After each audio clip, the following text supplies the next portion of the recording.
All right, let's do this. It is time for MSI 2024. And I'm super biased in this first match, as you can see down there. FlyQuest, PSG Talon.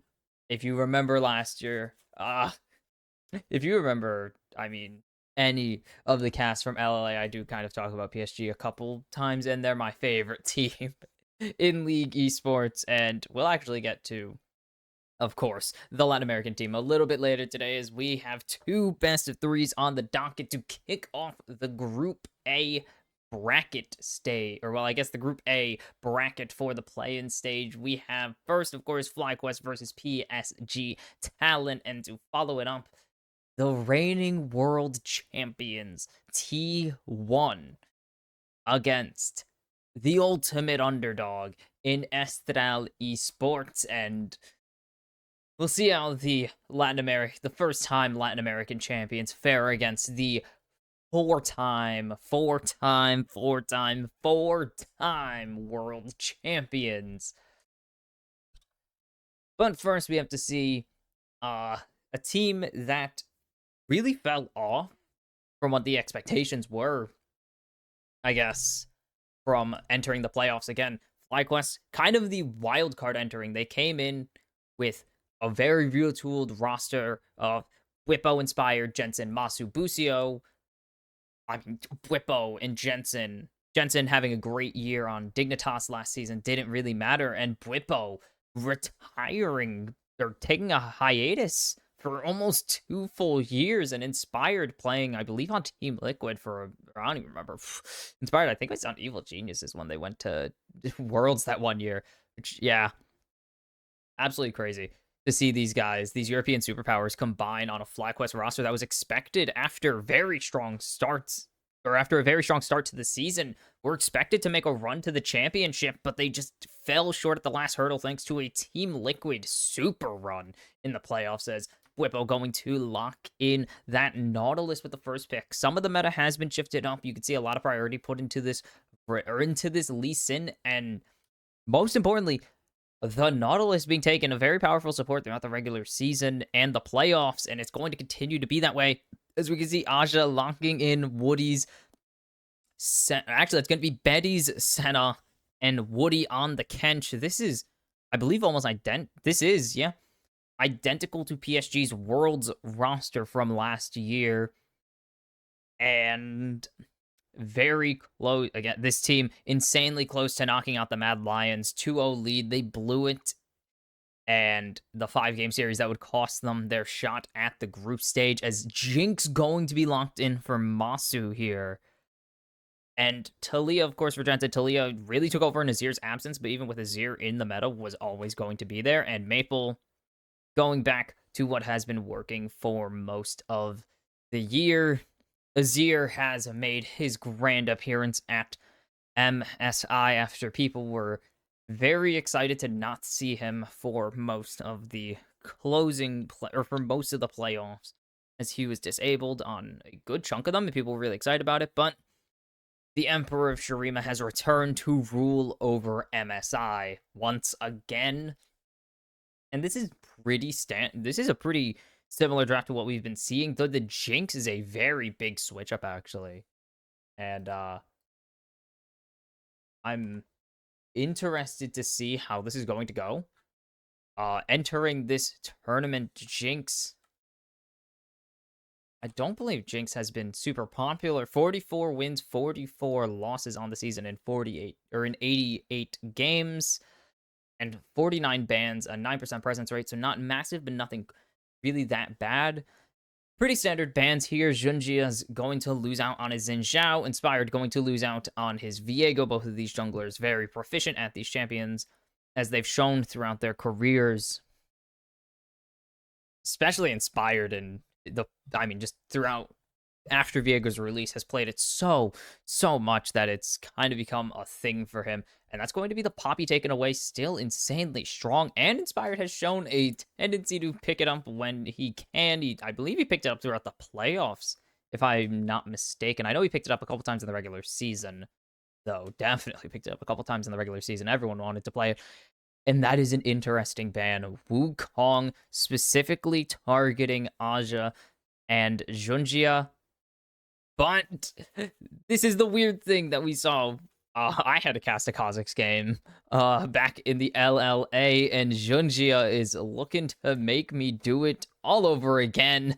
This would be really interesting, but it's actually not going to be the Kha'Zix. It would be very fun to see it happen, but it's going to be Aja going on to the Rumble. And Rumble, very popular, very strong in the top lane as a blindable, especially with the Renekton taken away. There's not a ton.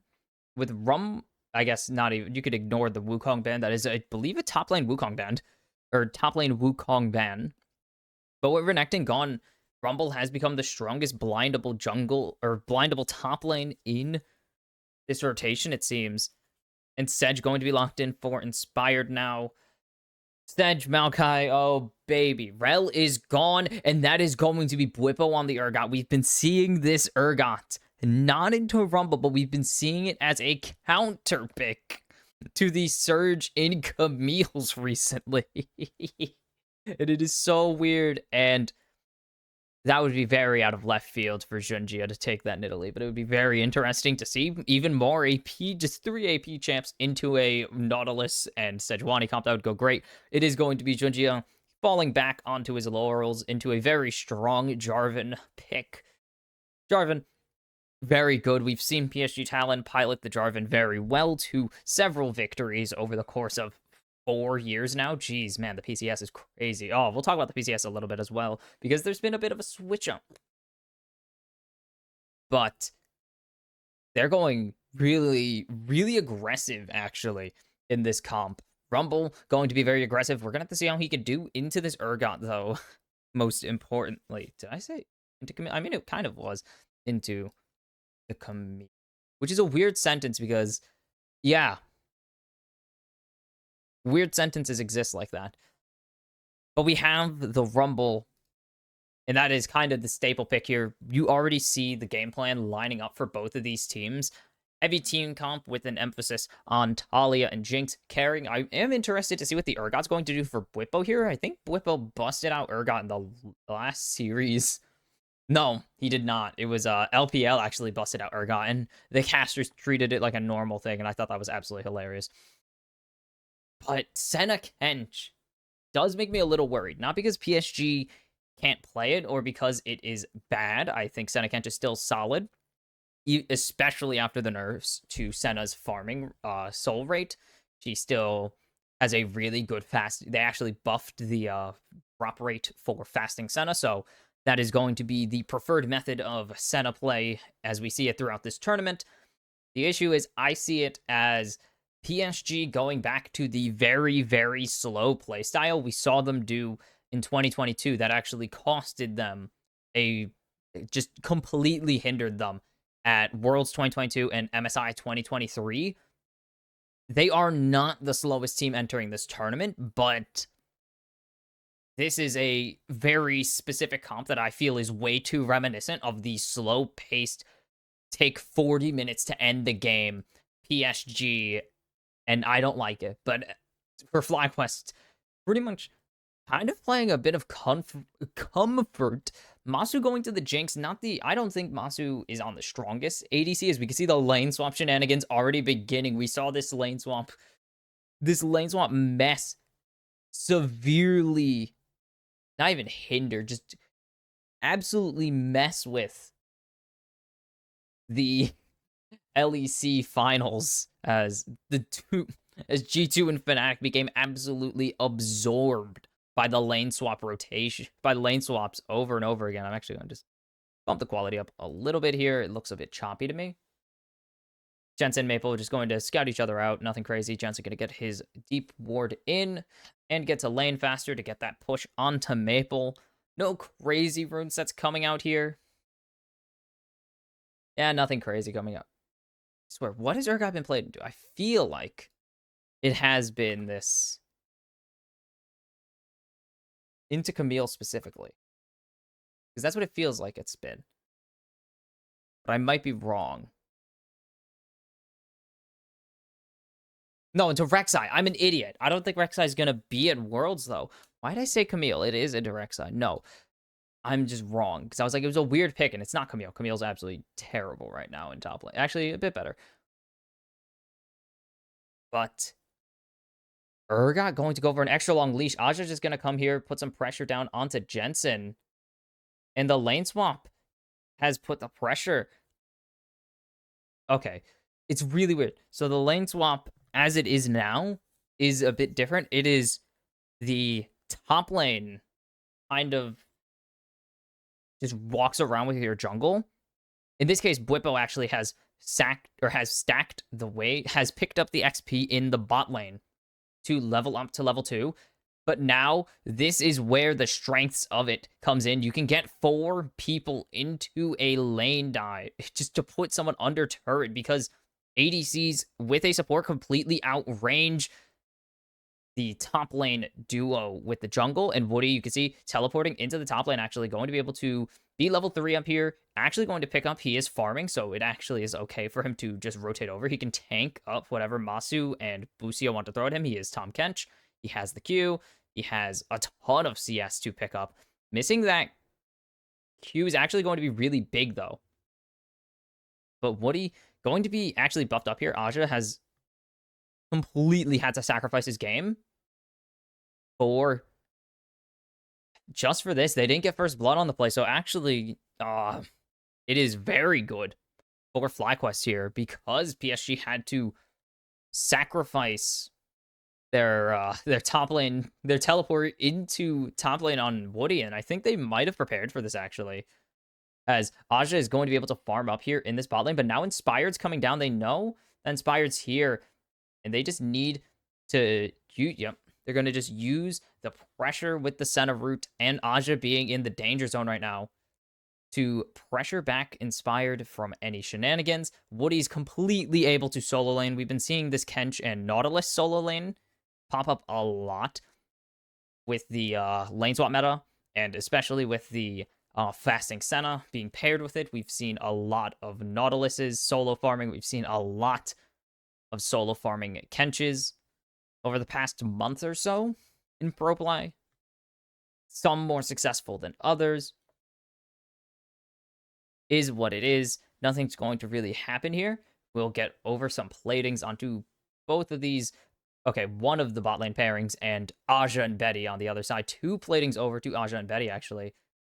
And they're just going to continue to poke down Bwipo. Bwipo has teleport, so he can actually reset to this top lane whenever he wants to end the lane swap. And basically put Bwipo versus Woody as the new top lane matchup. Or not Woody. Betty and Woody are going to now rotate to keep the swap going. Because FlyQuest were the first to use their teleports, they can now just kind of answer the lane swap however they choose.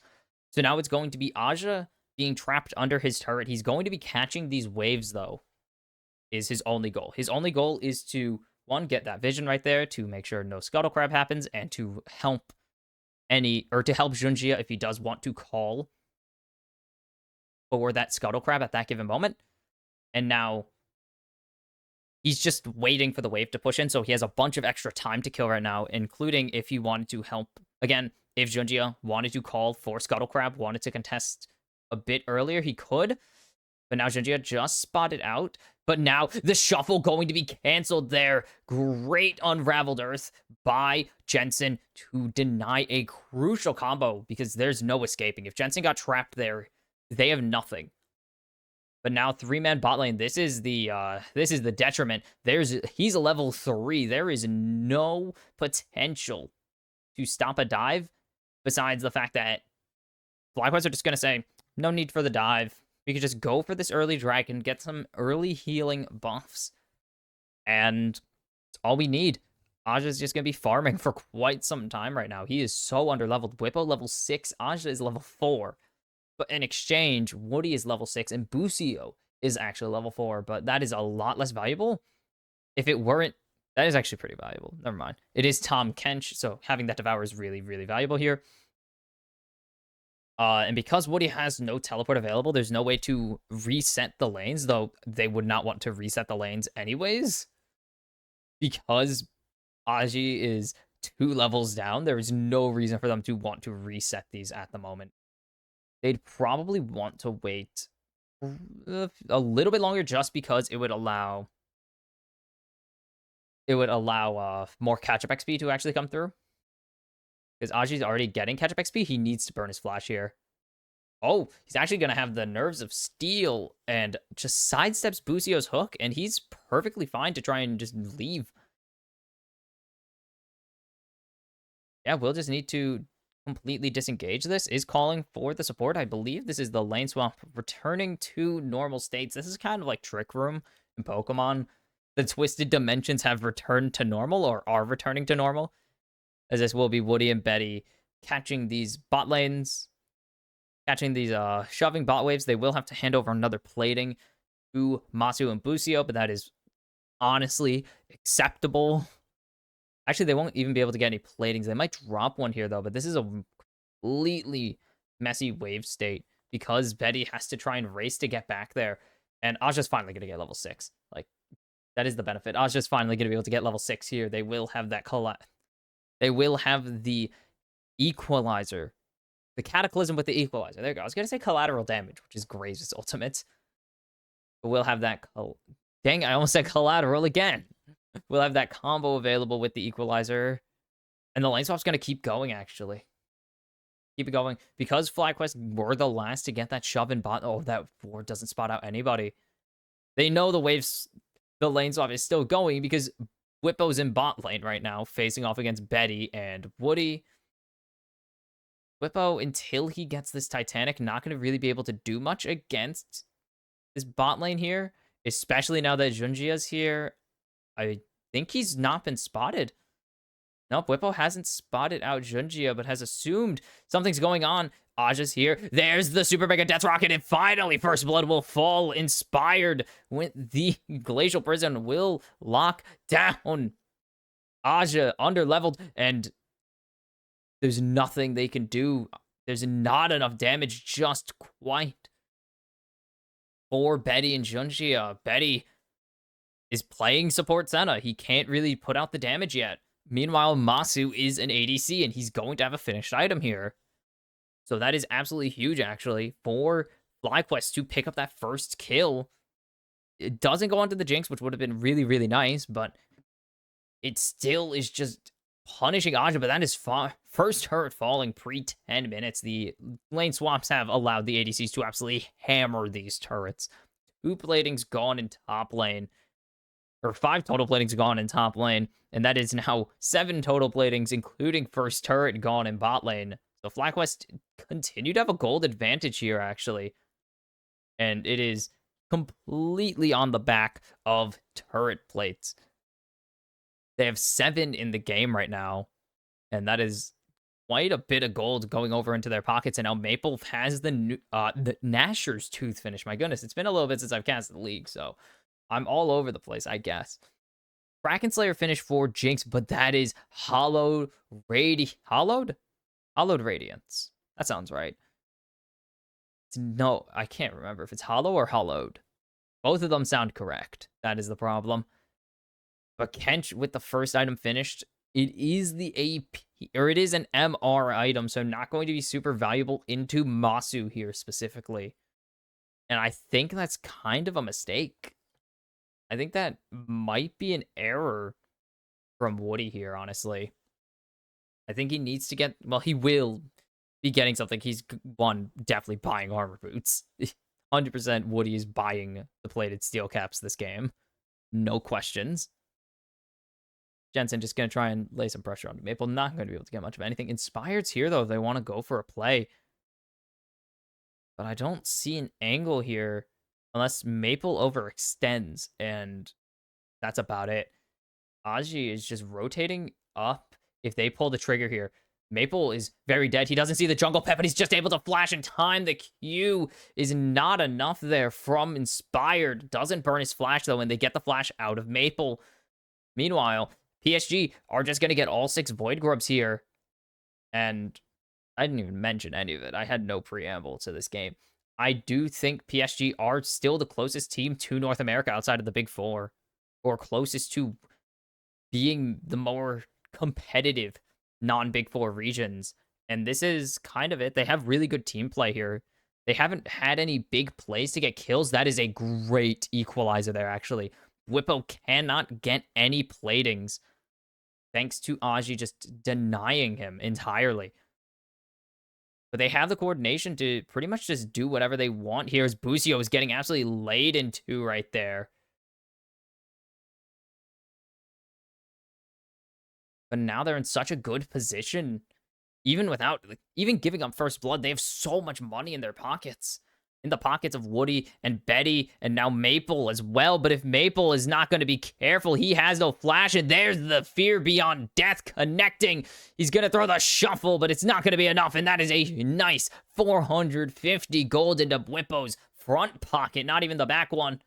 As Masu going to have good damage put into him. But it's still not enough.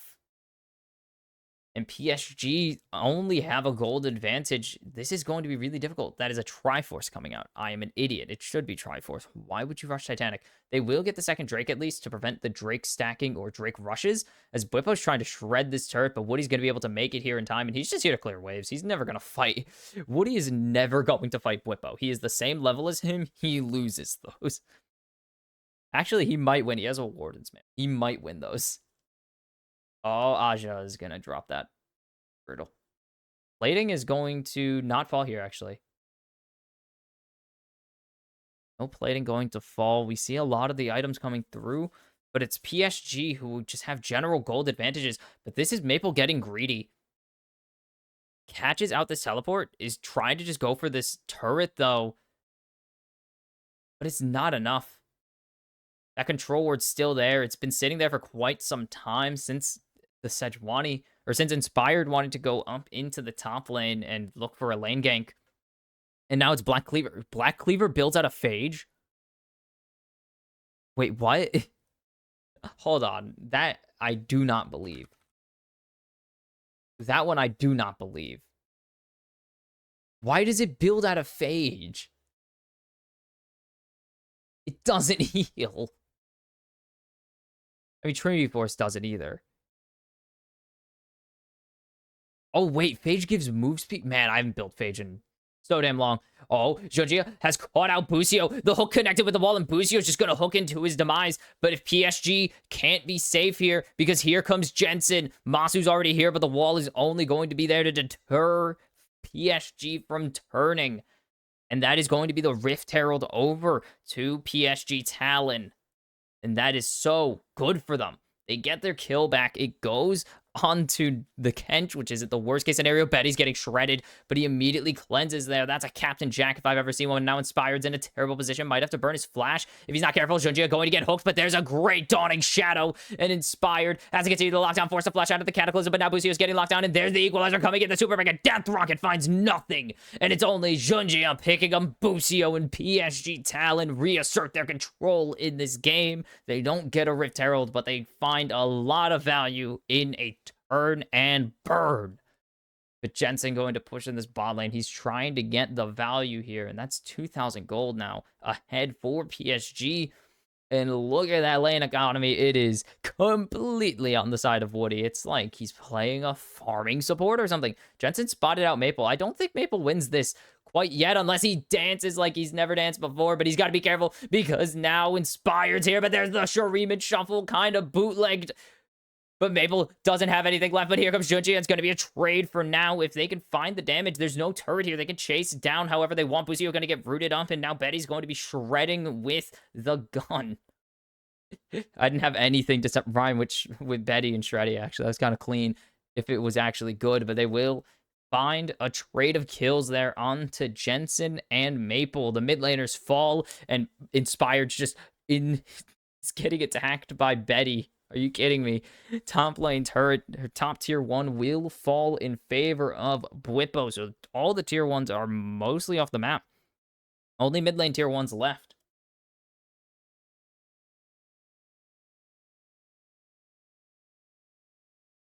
And this is Maple just dancing his head off.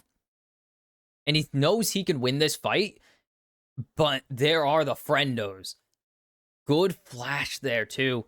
Jensen tried to flash, but I think he flashed the wrong spot. Maple does pick up that kill, though. That's really important. Aja is dead. Oh, thank you, Medic, for completely agreeing with me, because Aja is a corpse. He got caught out 3v1. He has no flash. He has nothing. He actually burned his flash on that play. Yeah, that's not good. Ergon 2-0, not very good for PSG. Rift Herald will be traded. The gold leads back to about 1,500 here. And PSG need to really be careful with what they're doing, because they're kind of just throwing away a lot of these games on hyper-aggressive pushes. And you can see Aja already forced to flash away. Jensen knows how to aim his seismic shove. Aji is a corpse. This PSG team, they faced, I wouldn't say adversity, but they've definitely had some doubts. They weren't the best team entering PCS playoffs. PCS is it's a 3-stage mess. Stage 1 is round robin. Stage 2 is where half of the league is cut into groups and do that. And then it's a playoff stage, including the LCO and LJL. And PSG were the 2 seed coming in. They narrowly made it out of the Group A into playoffs, but we're gonna have to ignore, or as the 2 seed into playoffs, and there's a huge combo just laying into Woody, and Woody's gonna fall as Bwipo goes on a killing spree. Can PSG find a fight? It's 5v4. It's not really playable. They didn't get the dragon. They summoned the Rift Herald to try and push out this mid lane. Doesn't work, or they don't. Why was there an objective? Someone destroy a turret? No. What the heck was that showing? Before Bwipo, I swear I saw an objective fall. I thought they got the Drake a little earlier, but there it is. It will be 2 Drakes to 1 in favor of PSG, but FlyQuest find a nice chunk of change going into their pockets with a kill onto Woody, and now Masu with the Ghost Blades finished. And that's not going to be good. That's really... There's no way. Ghost Blades. I don't think that's what it is. Oh my goodness. They try to jump in here. Woody goes way too deep, gets shredded, and Bwipo gets healed. He's so tanky. There's no chance they get anything out of that. I need to find Phantom Dancer. Why did I say Ghost Blades? I don't know, actually. I'm so... 2 weeks, man. Been like not even 2 weeks. Oh, Buzio went for the flash hook. Doesn't connect. And ow. Ooh, ow. You see the win probability here. Still in favor of PSG. Aja is... Okay. Inspired backed up. I was going to say, if Inspired stuck there, I think Aja's dead. Pretty sure he was going to die. But now the Rift Herald actually dropped, as opposed to it not dropping when I thought it did, for reasons unknown still. But it will be mid-tier 1 falling for PSG. They're going to put up the turret. Here comes Junjia charging in, gets the Void Grubbies down. All of them are instantly killed because they have insane AoE with the Sejuani W and Jinx rockets. You're not getting much out of them. And continuing to keep the gold pressure within 1,000. Masu should be able to nuke this turret. He has the range for it. Yep, and there it is. That's an extra 25 gold in his pocket. And Aja is just struggling to get into this game. He's gotten some money, but he really needs to start finding just anything. He's really been off pace because he was the odd one out in the lane swap shenanigans, not Bwipo, sadly. Because he had to keep moving, he was the one who was left without XP half the time. Clever. And regaining that vision control, actually, in this top river is really important. You want that dragon. You want Drake control, and that is really all you need. Or Baron control. Wow, I'm really off, apparently. What R6 in Overwatch do to you? Make you forget League of Legends, which isn't the worst thing. But I'm fine with that. PSG going to regain control of the Baron. It's just going to keep... Or it's going to keep being... That's not a sentence. It's going to be a trade of top vision for the most part. Both of these teams want to be in control of the top river just in case... Or vision-wise, have vision control of the top river in case anything happens where they need to, or that allows them to really turn onto it. But Bwipo going to instantly clear it out, regain that control for FlyQuest. That's really what it's going to be, as there's Woody getting caught out. He's dead. Locked into the combo. Woody already flashing away. He's not going to survive for much longer. And finally, Masu going to be able to take him down. He's a chunky boy, but have FlyQuest put themselves into a 2-deep position. They have it. It's Bwipo picking up Junjia. He goes in and dies for no real reason.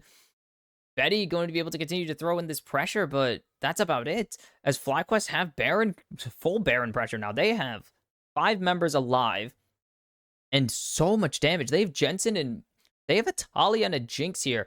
They're not going to spawn out or Bwipo here. And look at this. Now the teleport coming in. Bwipo's going to come back. Has the Sterix gauge now. And they have no jungler. They can't steal this. The teleport's going to come in from Woody, but that's just not going to be enough. Woody's hooked instantly. Bucio's already at half health, but it's not going to matter. Woody is down. As Bwipo goes unstoppable, Aja is not long for this world, certainly, as Betty's forced to flash over the wall. Aja going to be able to flash away. The Super Mega Death Rocket, though, is on point, and Masu finds the kill there. And PSG have lost the plot. They continue to just be way too aggressive, and FlyQuest are more than okay with punishing that aggression over and over again. They're going to get the Baron. They're going to get this mid-tier 1, and now the pressure is on for PSG Talon. Ooh, overextensions, McGee. And Woody just keeps getting caught. PSG just don't have angles. They keep finding angles that they just don't have. Or keep going for angles they simply cannot afford to go for here.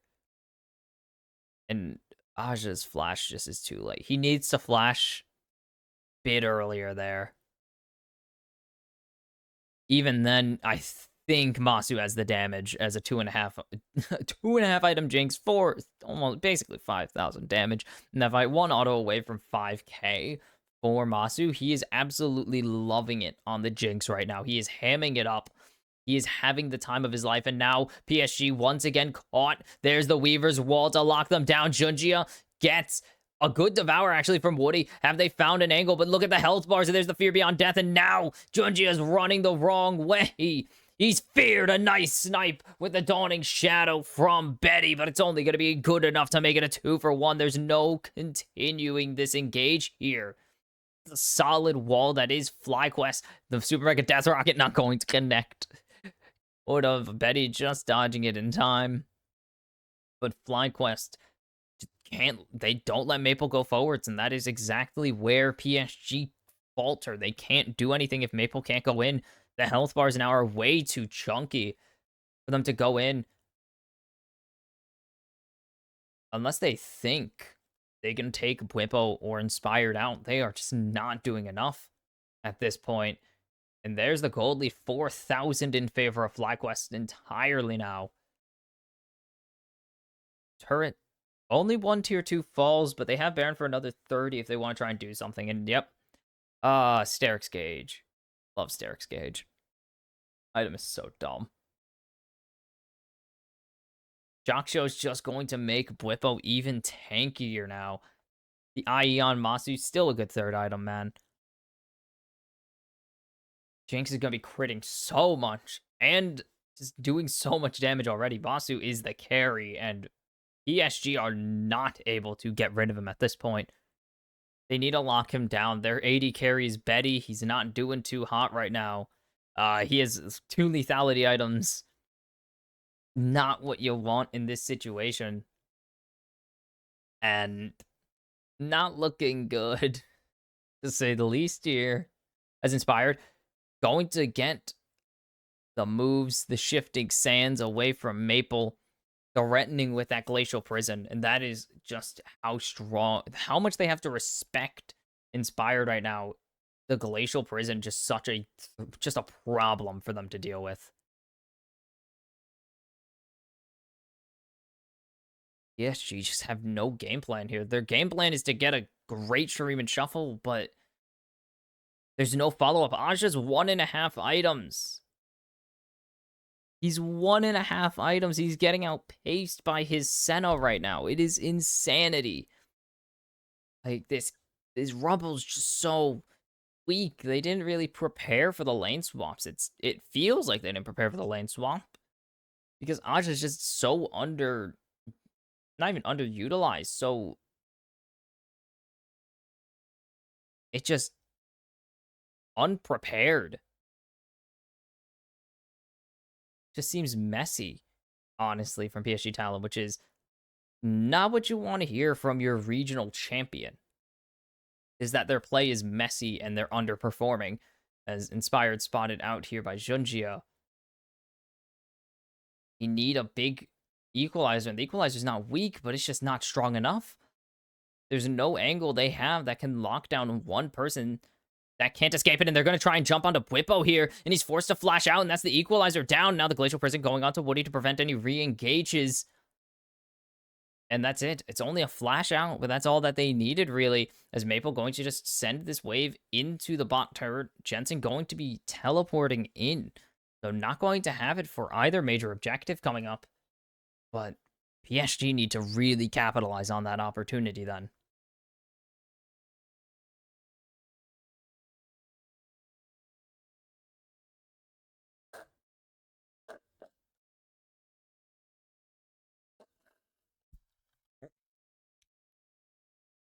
Maybe they can get... I mean, they have Baron control for now. How long are they going to realistically be able to hold on to that Baron control?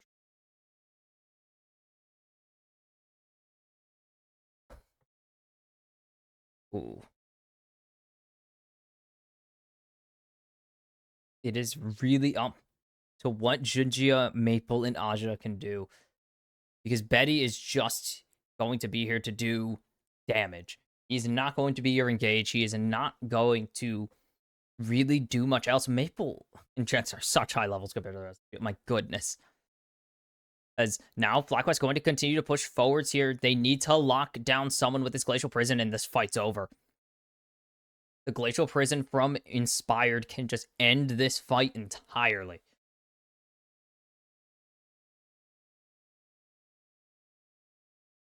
The Super Mega Death Rocket's going onto the Baron. It's not going to find anyone. Junji is trying to go in, but he's going to get locked down here, and he's going to get devoured by Woody to safety. As the minions will finish off this turret, and that is a lot of value thrown in, but that's just a Devour and a Dawning... That is Dawning Shower. Dawning Shower. Man, I'm mixing up all my words now. Dawning Shadow and Devour thrown out. In exchange for a Super Mega Death Rocket, Fear Beyond Death, and a Glacial Prison. So, Junji, just you're on repeat. Getting hit by everything, going straight into all the CC that FlyQuest have for them. As there's PSG going, and Betty going to be able to flash away from Inspired and Busio's engage, but now Bwipo in a great position here with Junji way too far forwards and chunked down. Betty just did not respect the fact that there are 3 people who want him dead. And Betty going to just ignore these waves. Woody's coming over to get them. Aja's in bot lane right now, farming up. I mean, 0-3 on this Rumble. He is not bringing the value at all. Bwipo is just standing here. Literally, all Bwipo needs to do is stand in this in top river and just make sure no one takes the Baron. Go unspotted, make sure no one takes this Baron. That's all his job is, and he'll be fine otherwise. So now, Rift Scuttle going to provide Void Scuttle, too. Going to provide a lot of vision. Super Mega Death Rocket not going to connect to anything. Just checking to make sure there's no one on the Baron. And Hook not going to connect. And now just jumping in is Junjia. And there's Bwipo getting locked down with the equalizer. That's so much damage, but are they going to be able to capitalize on it? Now Aja forced to go golden. Inspired's already low on health. So is Bwipo. Busio trying to tank as much as he can. He's going to get blown up. A great Devour there as well onto Junjia to keep their jungler alive. And PSG Talon have just found a fight. They keep poking and prodding, and eventually they get something. And now it's a Baron angle for them. Meanwhile, FlyQuest going to just look for the dragon, at least get something in exchange. I don't see an angle where they steal it unless the Super Mega Death Rocket's perfect, but they're just going to hold on to it. They're going to hand over the Baron. They're going to at least put Soul Point on the map. And now 5 minutes is the timer for PSG. This Hextech Dragon cannot be ignored. Jinx is loving all this free attack speed that she's getting. And Bwipo can't really do anything here besides maybe try to lock down Junjia. He just gets jumped on by the Cataclysm and Junjia leaves. And then it's Buzio they surrender, so they don't give up. Bwipo and Inspire got so close to dying there, though. Just a little bit more damage maybe would have gotten them a lot of gold. I say some, a big amount of gold. Big amount. A large amount of gold. On to Betty, as now he's 3 items. He's shredding through these tanks now. Jinx is already doing that. Jinx is 4 items. But Betty's doing it on 3, and it's slightly more bootleg, but it's an option. You gotta do what you gotta do, you know? It's okay.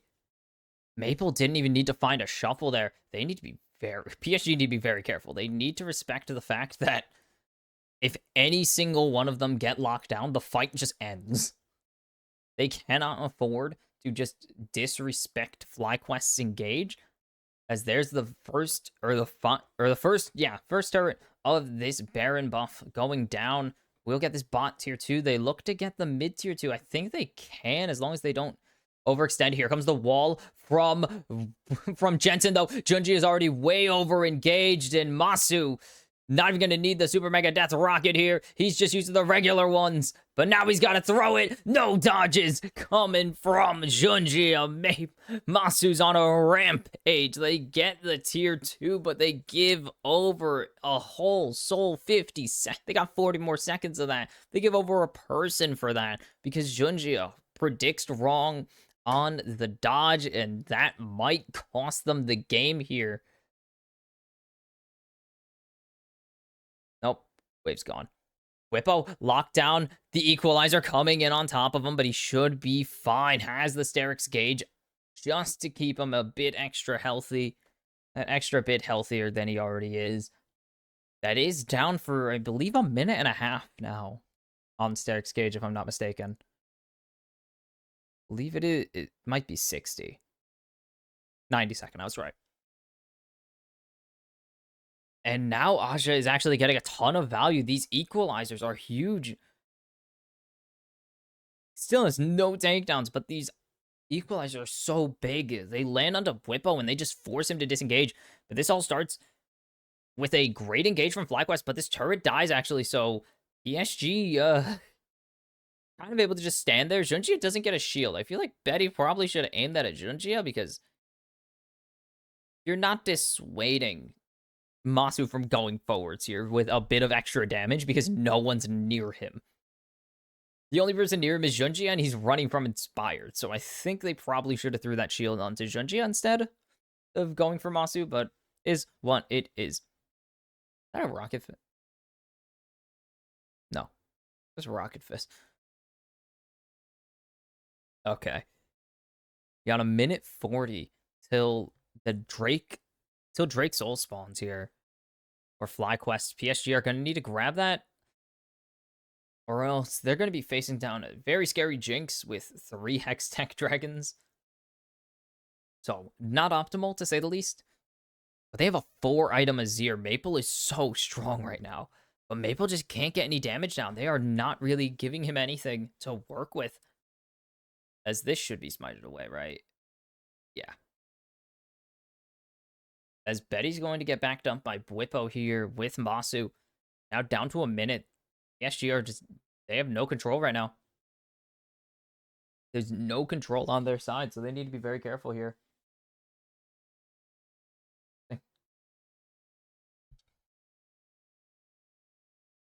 Jensen going to be able to push it as much of bot lane as he can, at least, is what he's going for.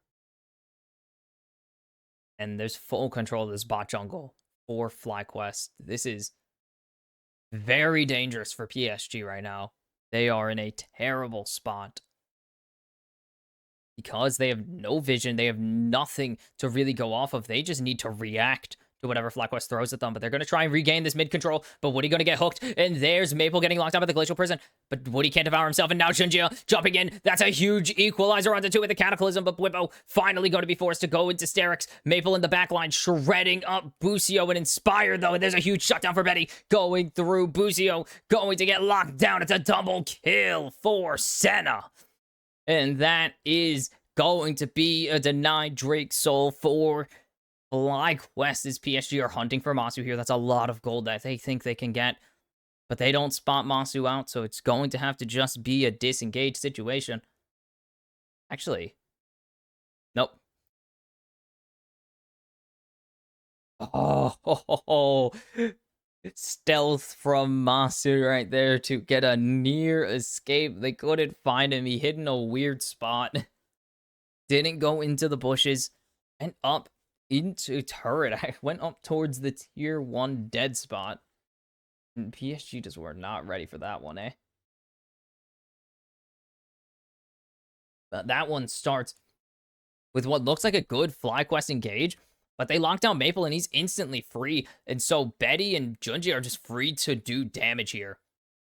And because of that, a great Dawning Shadow connects onto 2. Masu forced to disengage already. Maple's in the backline shredding up the tank, so there's nothing they could really do about it. Baron started by FlyQuest now. Junjia is not even close. He's busy fighting, and he's going to get locked up at the Glacial Prison, and that's going to be the Baron for FlyQuest. And now they need to find a huge engage here. Woody's going to be able to get Junjia out. The equalizer was nice, but it's not going to be able to find much of anything, as Bwippo's going to still be able to go forwards here. But Betty's laying in some good damage now.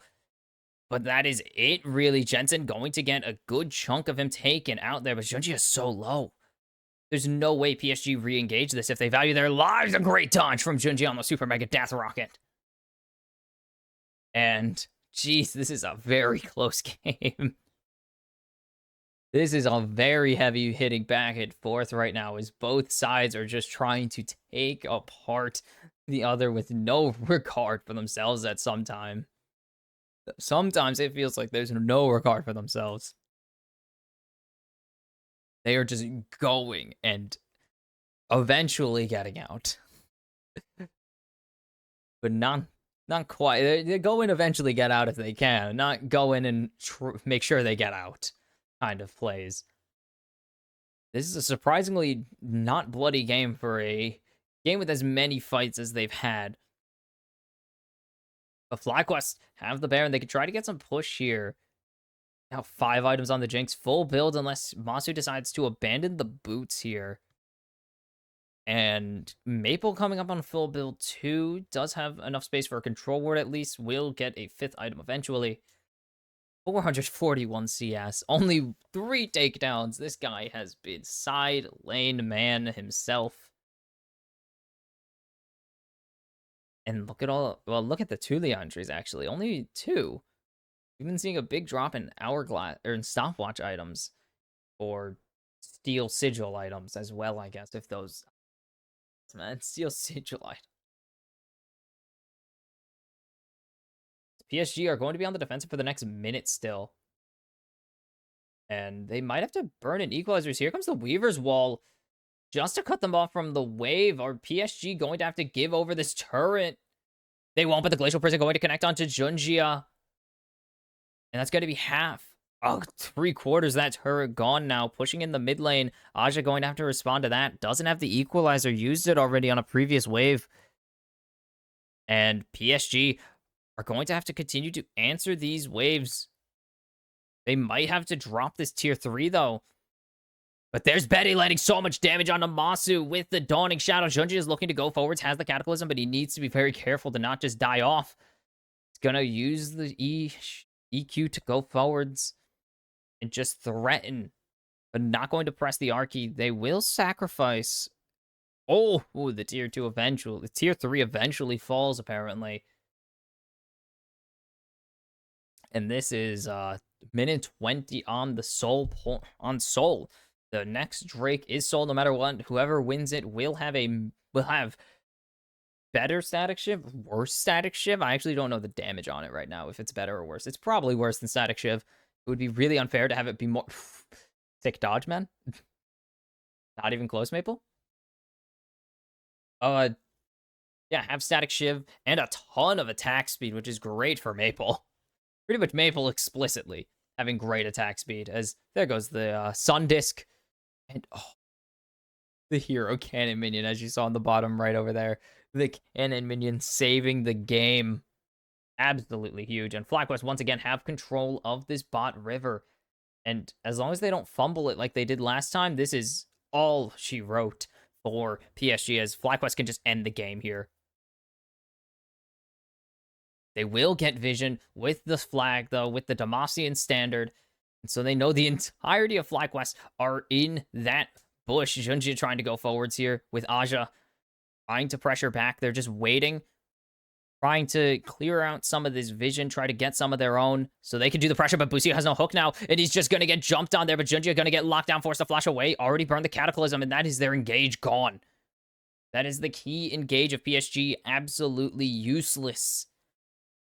There's Jensen with the Weaver's Wall, going to send all of PSG to the waiting zone, as the Equalizer only going to land on Busio, and they're not going to find anybody with the Dawning Shadow. They need to get this Drake right now, and they're going to try and engage onto Bwippo, and there's Maple finding one. Betty finds two. It's the Hextech Drake going over to FlyQuest, but will they be able to survive long enough to use it? That's 3 for nothing right now. Bwippo and Inspired running for the hills. Woody immediately teleporting to mid. PSG might have just gotten themselves a ticket to the game 1 victory somehow. After a chaotic and terrible 43-minute game, I said I feared that we were seeing 40-minute wins return, but it was going to be 40 minutes either way, as Bwippo's getting engaged on in his own base, and it's Inspired running away, trying to kill this wave off, but they're just tanking it up. And he's gonna die anyways. Betty with the double kill. It's the ace for PSG, and PSG Talon are 1-0 up on FlyQuest. Holy cow, PSG. Roller coaster, eh? Oh, give me a roller coaster ride for a series. Why not? PSG Talon. I didn't think they were going to win this series. I didn't even think they were going to take a game, but I said they were the closest to beating the big 4 regions, and they proved me right by taking a nail-biter of a game 1 off of FlyQuest and put themselves on match point, 1 win away from the qualifying match. The first of 2 qualifying matches. It is basically just the Worlds format from last year. Two teams face in 4 groups, or in 4 team groups. It's 2 matches. Winners of those matches face off. Winner goes on to the main stage. The losers face off. Winner of that goes on to face the loser of the qualifying match. The winner of that match goes to bracket stage. You get it at this point, and somehow PSG Talent are the ones that are 1 win away, because I am so excited. I love this team, man. You don't understand. I love this team. I love seeing them compete, and I love seeing them take down the big dogs when it matters.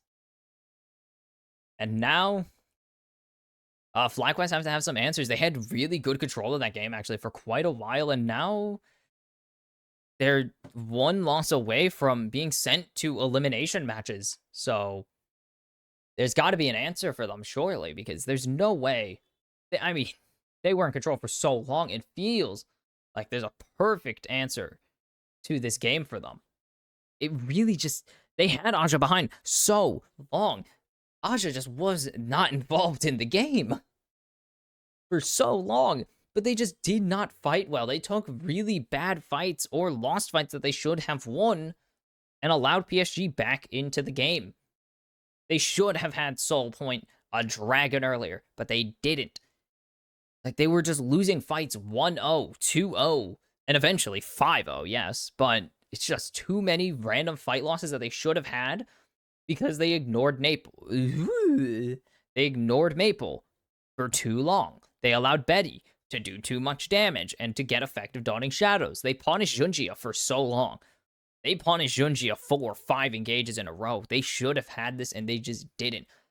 PSG, of course, played their hearts out. They played incredibly and played around how they needed to avoid any drastic outcomes, but it should not have even been close for FlyQuest. Masu was so bad. I think he had like 11 takedowns of the 12 FlyQuest had that game or something. They had so much value in that Jinx, and they just never really had it go off in a team fight. And that's honestly that's a damning statement on them. I also definitely put the logos backwards. I'm not fixing it now. Fix it for T1. Estral, when that comes up after. But game 1 was hectic. It was messy. It was not what I would call good League of Legends from either sides, but it was fun to watch League of Legends. That's what matters sometimes. And so FlyQuest up 1-0 after game 1. We will see if PSG up 1-0 after game 1. We will see if FlyQuest answer back to bring us to a deciding game 3, or if PSG Talon clean it up and punch their ticket to the qualifying match. I'll see you then. All right, welcome back for game number 2. PSG up 1-0 on FlyQuest. Team fighting is the future. And by that I mean PSG are the cream of the crop of the PCS, so the PCS likes fighting. And that was kind of the whole thing. FlyQuest did not put together any clean fights didn't put together any clean fights for quite a while. They just couldn't. And that was despite Junjia throwing himself at the enemy, quite literally throwing himself at the enemy. And they got the punishes. They just couldn't really capitalize when it came to straight 5-on-5s. And that's what matters most in League of Legends. You could win all the 2-on-1s, the 3-on-1s. Hell, you won a 2-on-4 to kick off the game. Or dissuaded one at least, but it doesn't matter if you don't win the 5v5s when it matters. And FlyQuest surely accounting for this and coming back with a game plan to win team fights from the mid to late game. Play them a lot cleaner. I'm sure they have a draft that is much more, or coincides much better with it, I guess, should be how I put it. Coincides much better with 5v5 team fighting without catchouts, because sometimes you're not going to get that catchout. Though Junjia really was in a punishable position. They did rather well when they could. PSG did really well at timing their engages to avoid, after the Glacial Prison's been thrown out, they know to just avoid it, and they don't want Busio on that Nautilus. He had a really solid early to mid, like, again, FlyQuest had a really solid game plan coming into this. Play around the lane swaps, and it worked. They got a huge kill advantage, but PSG just had gold leads out the wazoo somehow. And this is going to be a Lucian. Are they going to punish this? Because they can punish here if they take away the Milio or the Nami, but they can't get rid of both, sadly. So they will at least have to hand over FlyQuest a solid bot lane pairing. And we're going to see our first international Smolder, eh? Nope, Callista was unbanned. Wait, hold up. FlyQuest actually did leave Callista up, and I see that as a problem. Because there's this thing called Callista's the best champion in the game. I mean, it's only a 50% win rate, but like, it's still really good. Still insanely good. Ashe Callista. Oh, no. Oof. And yeah, it is going to be the Lucian Nami, the preferred pairing here. It's really hard to say anything bad about the Callista because it's just so damn good.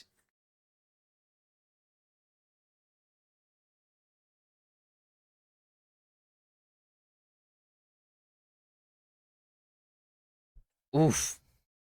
I mean, the PCS playoffs, it went 5-3. Betty went 2-1 on it. As there's the Talia coming back in. And let's go to spring season instead of the spring playoffs. How about that, eh? And yeah, it's going to be a rematch. Where the heck is it? Why can't I find...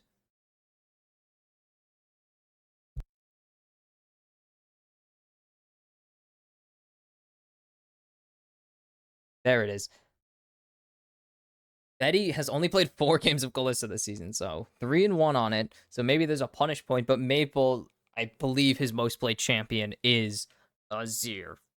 I would not be at all surprised to see his most played champion throughout his career is the Azir, because he's really good at it. Though he didn't really get to do a ton. He did a lot of backline skirmishing, but he never really got the insane shuffles that we expect from Azir's. Never really made that huge team fight play that would win them games, but just was so big. I mean, obviously, yes, in that last fight, he pretty much was the reason that Masu and Busio died, alongside a Dawning Shadow, I guess. But still, you get it. As theirs, I believe that is 3 jungle bans. Again, I believe Aji does like his Wukong. Junji also likes his Wukong. So just getting rid of that Wukong, very important to getting rid of a lot of the teamfighting potential for PSG. And there's Volibear taken away. Aja and Junji both can play it. I don't know if they've picked it up this season, though. Not the best pick. He did get a bit of a nerf in top lane, but still very solid. And that's going to be Sejuani for Junjia, and that is still really good.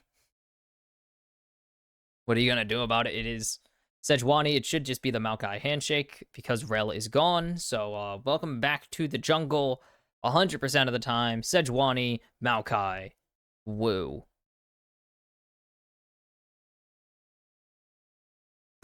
Snoozer jungles, man, but they don't have a choice. They have to play the tanky jungles because they're basically the best jungles on the patch still. Oh my god, I freaking hate that, man. I hate that these are back because Rel's died. And they're going to go back to the Urgot. It was working. I'm not even going to say it wasn't working because it was. They put Aja so far behind. They put him so far behind and they're just going to counter it. No way. They're not going to do it. But Aja just could not play the game, man. Just did not get to play the game. Was bullied by the lane swaps. And it's going to be K'Sante.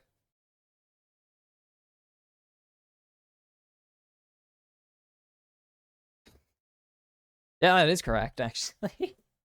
Sorry, because we know that the lane swap's coming. They were joking that why would you take Vayne top? You're not facing the Urgot, you're facing the Lucian Nami, so why even bother? Unless you're matching the lane swap, which could be a strategy. It's not the strategy, but it's a strategy, eh? It'd be really funny though. It would be really funny if someone if they just matched lane swaps, because I think that would be the ultimate. That's the ultimate strategy. That's how you win the trade. You just don't trade. Just send your bot lane top lane. They probably read it, but still. And so we're gonna see a different bot lane style come out actually as well. Gonna see a Lucian Nami out. I think that was a mandatory change. They didn't have a choice. The Nautilus was banned. They had to get rid of the original play. Nautilus was taken off the board, so no Jinx for them this game unless they wanted to pair it with something like an Alistar, which I don't think was the play in that case, especially seeing that they wanted to go for the Lucian Nami pretty much immediately. Masu can do it. Why not? See what happens, eh? I think this is a bit more of an aggressive comp, though. This is definitely going to play into their hands much more nicely. Maokai going to give them a bit more versatility and consistent engage than Sejuani because you don't need the ultimate all the time. You have the Twisted Advance into the Bramble Smash, which allows you to do quite a bit more than just Glacial Prison into or relying on Permafrost autos. Especially because the pick potential is still high. Getting a Maokai over Sejuani does not drop your pick potential because Maokai has really solid single target and multi-target CC if he so chooses. And for PSG, I think this is a bit more of a rounded comp. Compared to previously, they were really relying on Maple to pop off with Betty to win last game. And this one, I think, does allow for Aja to have a lot more value in this game by a lot. Just having a lot more value to play the game. Even if he's getting into these lane swaps, he's a lot more valuable than he was on the Rumble because he wasn't just having to answer to them all the time. He can just kind of sit there and not give a damn. As this could be a 4-man top lane. They're going to go for an invade here. Delayed invade, too. But they have a ward, actually, to see if they're going to go for this because they are prepared for Jensen to be in an aggressive position to start the game. And here comes Aja. Junji is spotted out, I believe, as this is the Raptors started. And Aja is... I don't know if he's particularly spotted out. This is actually going to be an answered lane swap, kind of? Kinda?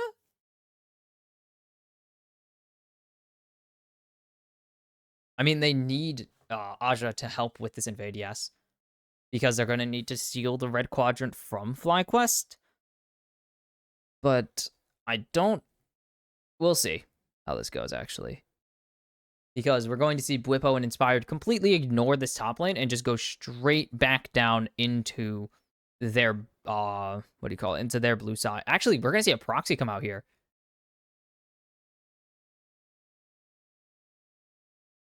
Ooh.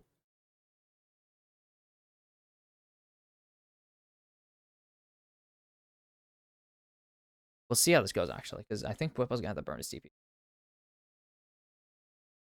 Yep, Bwipo's going to have to burn his TP. Aj is going to have to burn his TP soon.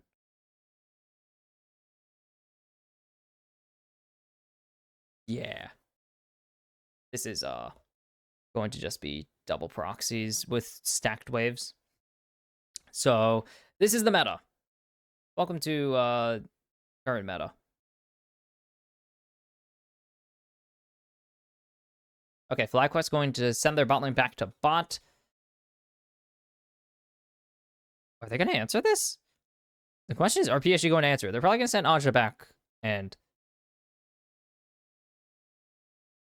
yeah, they're actually going to send Aja back, just teleport him topside. Bwipo's level 1 still, so it's fine. Both of them have pretty much the same amount of XP. As Junji are going to get spotted out, and there's full clears. This is a weird thing that exists. So Betty and Woody, so we're actually back to regular lane assignments, unless... No. There's no way FlyQuest makes this up now. No chance. Junja doesn't have Flash, so just has to give that over. Or doesn't have a Smite. Not... He has Flash, I promise. But doesn't have the Smite, so does have to just give that over. Which is something he has to accept. He can... I don't know if he makes it fast enough to actually get this other one. Or to get his own Raptors.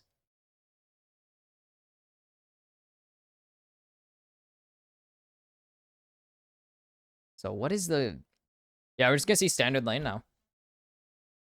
Pretty much until FlyQuest, I guess, get bored and want to change it up as there's a ton of damage. Already Betty's half health.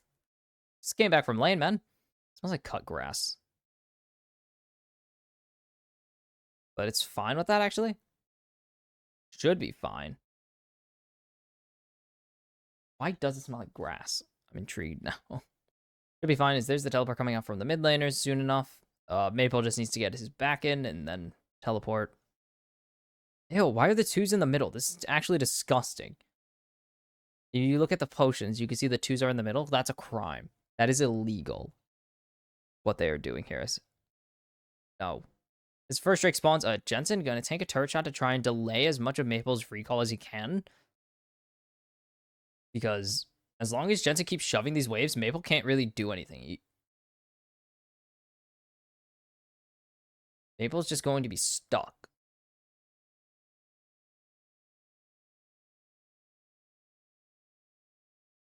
As Woody going to try and trade Masu here, but Busio and Masu have a lot more damage than Woody does.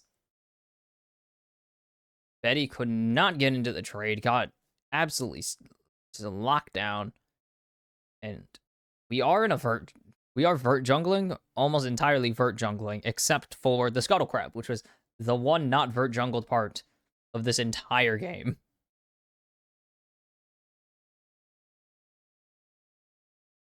Oh, they actually split those. Would have been nice to get all of them, but they split them.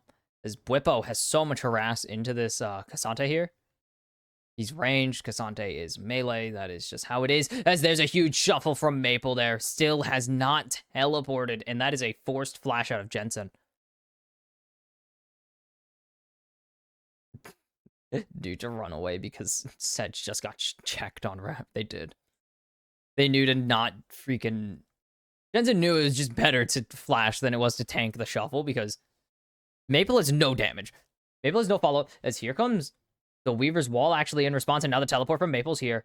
They don't have anything really unless Maple has Chase down here, but Maple only going to be there to dissuade them from continuing this dive as PSG will get the first Drake of the game now. As Inspired is going to be able to trade off or try to trade the Void Grubs. Maple's here.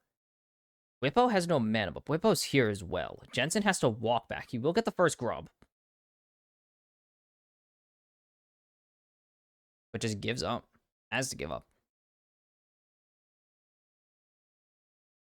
Why is that how it looks? Or is that just for me? Because that might just be my monitor. Because my thing's been messing up a lot recently.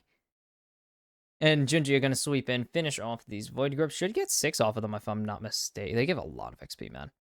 Yeah, they give a lot of XP. Holy cow. Fight. Junji will be able to just smite that and go back to his red buff. And Vert Jungle's over. Vert Jungle is over, party? Holy cow. It's finally finished. Such a long Vert Jungle session, man.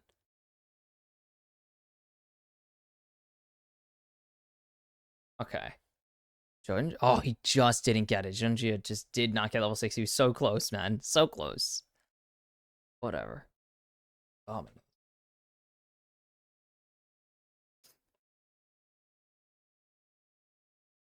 Sorry, I was looking at what was back there. It's my napkins. Level 6 could be really, or is going to be really big for both these bot lanes. And it's coming really close to who's getting it first, but it's going to be Masu, followed by Lucio, then Betty, then Woody. So Masu's going to actually get off of his next wave. Junjia is coming down. They're going to have to back off here because they see Junjia coming. And so that's easy. I don't really know how these... I know how Hawk shots work. I don't really know how the drones work for Kalista. It's kind of odd. As Inspired is going to get walked at by Junjia here. Junjia has Smite, actually. And just Inspired doesn't. So Junjia is going to be able to get it. And this red buff as well because of the bot lane. Look at the push that Betty and Woody have gotten. Or, well, the wave reset. Actually, not push. I was like, there's no minions at their turn. It's a reset wave. Okay, it is choppy on there. Got it. And so red buff will go over to Junjia. And Betty and Woody have ultis now, but both bot lanes actually have ultis. Woody's spotted.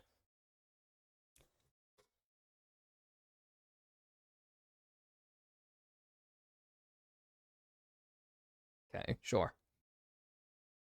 And now it is just time for the bot lanes to really farm up. Nope, Woody did not recall.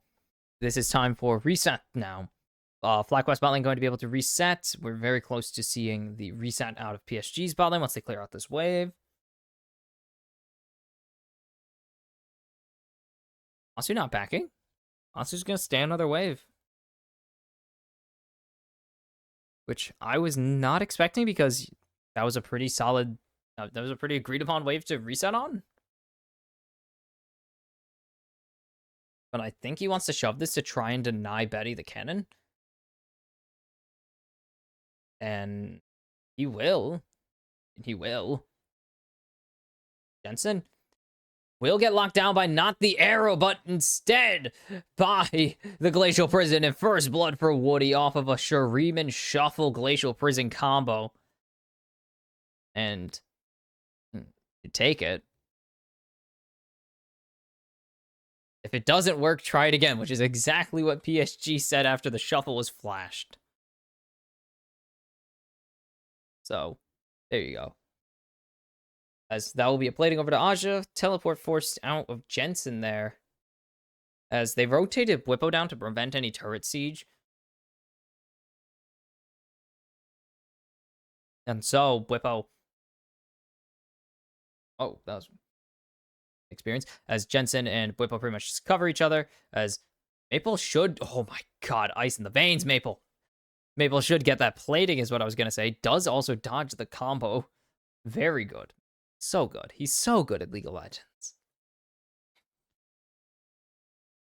As... Scream. I don't get it, man. I don't understand. I mean, I know what the Sentinel does, but he just kind of yells at you sometimes. That's it. Jensen trying to lay some damage onto Maple, but Maple has so much damage and continues to dodge away. But now this is actually Jensen's chance to get him down, but not going to go for it. Oh, wrong. Maple's so low right now. No Jinx Rocket this time, though.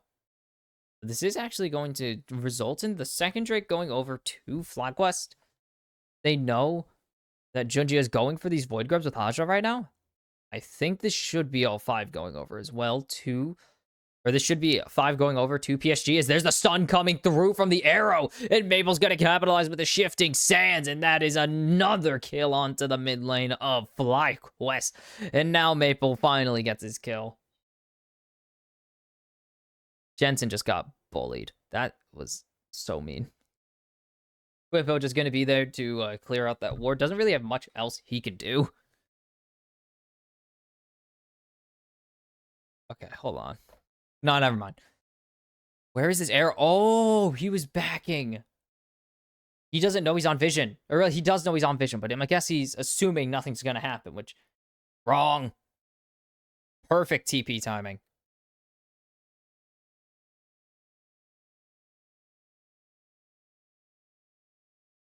He also just didn't see the arrow coming. There's no wards, as you can see, on that horizontal, or I guess diagonal for FlyQuest, so he didn't see it until the last second of it. And now Jensen forced to flash away from a great attempt at the shuffle. Maple's just ice in the veins still, and he's going to be able to walk away. Is Buzio going to stun up Junjia, suspend Junjia, actually?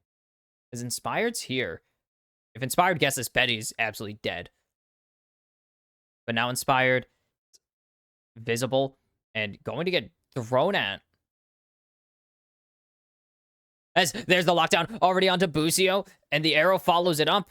Junjia not going to tank that, but there's a nice Fate's Call, actually. Betty can go forwards here. They're going to land the Fate's Call, recast onto Buzio. Buzio forced to flash away. The Rend wasn't enough damage, and now Maple is just getting the jump on Jensen. Flashing might have jumped the wrong direction, but now Betty's getting locked down here, and that's going to be Masu picking up the kill there, and Woody is going to fall with it, but he's going to be able to take... He's going to take Buzio with him, and it's a double kill for Masu. Junjia rotated out a bit too early for his bot lane's aggressive style, and PSG misplay massively. Just what the heck happened? Hey, the lane gank worked. It did work, eventually. Doesn't, like, you wouldn't think of it. So what happens after? Because we went to look at Maple homiciding Jensen again. Like, this is a good engage, actually. And they're throwing it onto Junjia. And then they get this engage, and Buzio just flashes out of Rend range. But Junjia rotates out. They didn't see the flash W coming in from Inspired here. They thought Inspired left. He actually loops around the corner, so he goes off vision and just flashes right back in. Very well played there by Inspired, and PSG do not respect the re-engage potential here. They didn't... I mean, they didn't see Inspired flash, so they probably should have assumed he had it, but also... just not respecting Inspired's engage at all. Woody snipes that minion. Get dunked on Betty. No, I'm kidding. I love Betty and Woody. Yeah, I love them. And they should be Rift Herald pretty quickly over to FlyQuest. Junjia's in the bot lane. They spot him in the bot lane. Junjia is very much not in position to contest this Rift Herald, if I do say so myself. Maple going to pick up the first turret again. The bot tier 1 first turret to go twice in a row. There's a monkey ward? I didn't even know there's a monkey ward, man. Junji is here. Masu has cleanse, so not going to be able to make this play here. Masu spotted out. Nothing going to come from... Oh, so much damage. So much damage. And you can see the Lanacon Two kills on Woody. He's 900 gold ahead casually. 2 kills. Casually 900 gold. Whippo. I don't think Whippo has an angle because Urgot E doesn't go over walls. The downside, Urgot E doesn't go over walls. He's not in position to gank. Is this an RFC second item here? Static RFE. RFC. For Masu. Really solid. This is lethal. Yeah, this is lethality. Kalista, we saw the Hail of Blades. This is double hob. They were planning this for lane. This is a hyper aggressive lane strategy. So there you go. They're gonna drop cannon here. They will drop cannon. Good, well played there by Masu and Busio to give them a solid wave position or not even solid wave position, just make sure no cannon goes through. That's 90 gold denied. It's the best you got at denying minions in this game. Because it's not real. Junjia just absolutely misses his ultimate, and now Masu's gonna jump onto Petty. Forced to flash away. The arrow comes in, lands onto Masu. Masu not going to cleanse it, though. And now the re-engage is here for FlyQuest. A great Fate's call to save their support, but it is not going to be nearly enough. Maple doesn't shuffle there. Doesn't use the divide.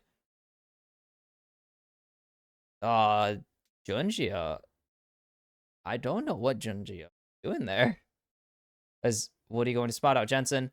Maple's still here. He's not technically spotted, but he was spotted.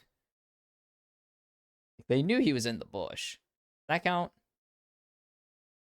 I don't know if Maple has a re-engage angle here. Maybe? They can go for this. They have the arrow again. They have the Emperor's Divide. Jensen's at half health already. The teleport coming in from Whippo, though. And I think that's going to deter any potential shenanigans PSG could go for here. Junjia does not have Glacial Prison. The arrow actually wasn't up. It looks like it's up because it's all freaking blue. Black. Slightly darker shade of blue. As FlyQuest started to siege the turret here. Maybe a bit too aggressive on that turret siege, but they don't really have anything to punish. Not like PSG have any punish there. The arrow was not going to get thrown. They should have. I don't know why they didn't, actually.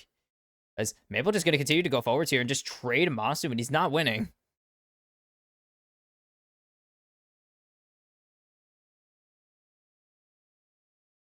Maple very disciplined on the Shuriman shuffles this game, it seems. And the gold lead's basically non-existent. It's 500,000. That's not much. Now up to like 600. Much, still. As Blippo, I would start channeling a recall. As here comes Inspired. As Maple's able to get away to safety here. And Aja going to use his all out. And I think PSG have a good angle here as the ulti's going to land onto Jensen. And there's the double stuns coming through. And the divide is going to get Whippo off of Maple and into safety. Everything's getting burned now. Betty's here. The heal goes out to keep Maple in the fight. No one falls. It's a 10-man just clown fiesta right now. As there's the damage coming through. Whippo going to be able to block it. Masu solo. And here comes the re-engage from Aja. Flash in from Woody. He's going in. He's getting aggressive. He's getting the slows. I don't know if anyone's going to be able to follow it up. There's a nice bubble, though. Nice Aqua Prison from Busio. PSG got a lot out of that. So did FlyQuest get a lot of value out of that as well. Hey, that's thumbs off of Jensen. Flash off of Whippo. Masu still is cleansed because they haven't hit him with anything. My goodness. It's Woody's flash. It's Betty's heal. Maple's flash. My god, everything is getting thrown out in these fights. They are just hitting each other repeatedly. What is going on? Oh my goodness. These two teams are playing like the weirdest League of Legends I've ever seen. Because it's not working. They're throwing haymakers, and none of them are connected. Like, they're hitting, but they're just tanking more of them. There's 6 deaths in this game. It feels like there should be more with how many times these guys are just throwing everything at the wall.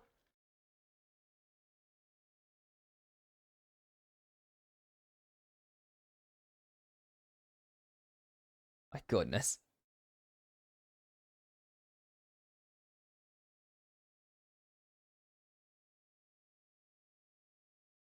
Oh, we're talking about Inspire. I was like, huh? It's like, Pusio hasn't been to International until today. I figured out what they were talking about on the real stream. Look at this gold difference. It's all within 1,000. Within like 1,000. As there's the arrow dodged away by Inspired with the W. It's just going to be Jensen taking another freaking ultimate. Like his third one. He's so mad. I would be mad if I were him. Stop hitting me with the arrow, man. Bwipo just gonna land in some damage, and there's Aja getting away to safety. As two ultis coming out, they back him up, but I don't think they're gonna get the turret off of that. Bwipo's been playing really well, actually. Insanely well. There's the ulti coming out. And again, Masu with that cleanse is just such a threat. They will eventually get the tier 2, actually. I thought they weren't going to, but Asha's half health. So, they got the tier 2. Masu just, again, has the cleanse. There's nothing to stop him, or really nothing to threaten him from disengaging. Threatening him to play a bit safer. He has the cleanse. He has flash. He can escape whenever the heck he wants. He can stop whenever he wants to. It's okay. He's healthy. He's sane. He can quit whenever he wants. As we're just going to start seeing these ADC. I mean, yeah, that's what this is going to come down to. ADCs and mid laners stack items and beat each other up. Like, I expect nothing less from PSG. Just let Maple carry games. Aja, man, I love his Rumble. He can't play Rumble in this meta at the moment. Not with the lane swaps that he has to go through, man. Drake is started. Bwipo's going to get this tier 1. Has teleport as well if they want to call for a fight here. They can. They have a lot of really solid position, actually. But they're just going to let him get this tier 2 instead. Inspired. Steals the dragon. What a smite there. And that's going to be Junjia just thrown into his doom. And now the TP to close off the collapse onto Bwipo, and Maple's just dead here. Bye-bye, Maple. And there goes PSG trying to run off to say, oh, Woody clipped into the wall. They're dead. Betty going to get Busio here. That's going to be one, actually, but he's going to get stunned up, and Masu's going to be able to pick up that one. Meanwhile, Jensen picks up Woody, and this is steal and kills. That is everything PSG did not want to have happen. Junjia just did not smite. Just didn't smite for so long. This is a Baron for FlyQuest. There's no contesting it from PSG at all. Unless Junjia steals it, which I don't think is going to happen. I don't think he's going to be able to jump into 4. No. Aja I could see an angle. But it's already so late. It's so late. Jumps in there. He stole it. He actually stole it, and they're going to be able to not kill Masu. I lied. Junjia's just tanking for so long, though. He's just waiting. He had a flash to get in. The arrow not going to connect with anything. Maybe Bwipo actually pulls this fight back as they're going to jump onto Maple, and they're finally going to take out Maple. Bwipo is on a killing spree, and the Baron is meaningless. They're going to ace PSG off a Baron steal, and FlyQuest are going crazy this game. What is going on this game? This is the, told you, weirdest League of Legends I've seen. This is such a weird game, man. This is freaking insanity.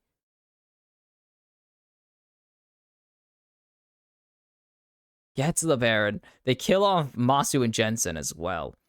Oh my goodness. Bye, Masu. Well, Masu actually did not die. Asha just missed the last Q. Junjia gives over his life for the cause. They did give over that kill to Petty. That missing Jensen is crucial. That will come back to bite them. That will come back to bite them. Woody will pick up the kill into Jensen, but that's a 5 for 2. That's not really good. They get the cash injection at least, but Bwipo is the difference maker. This Urgot is really good.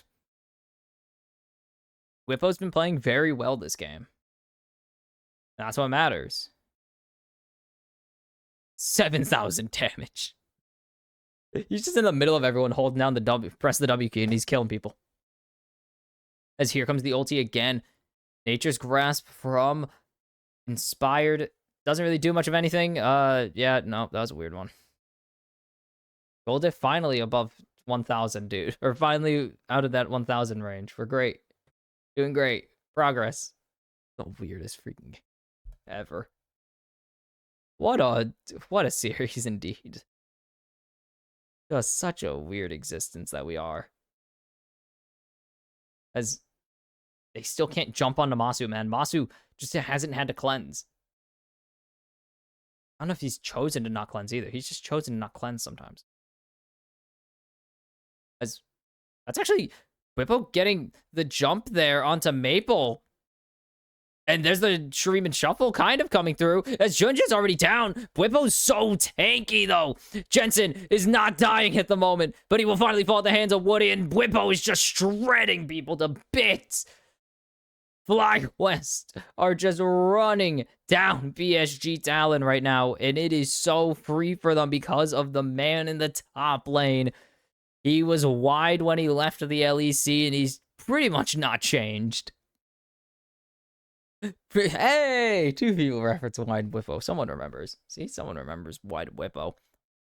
It's just nothing has changed. 6-0-4 on the Urgot. He is the difference maker this game for FlyQuest. He was wide in LECs, wide in LCS, and now he's wide at MSI. They just don't check him. So he's just allowed to chunk Maple right there and lock him down. Just able to lock down Maple. What is going on here? And he's just not dying. They put no damage into him. He's the big meaty boy, and they are just ignoring big meaty boy.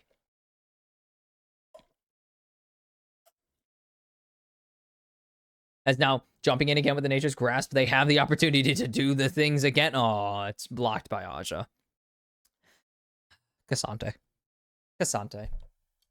Normal Cassante things. Ignore that. Junja pretty much could have blocked that and nothing would have changed. Cassante.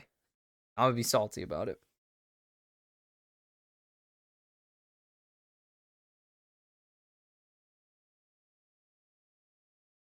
What can they do? Drake is up.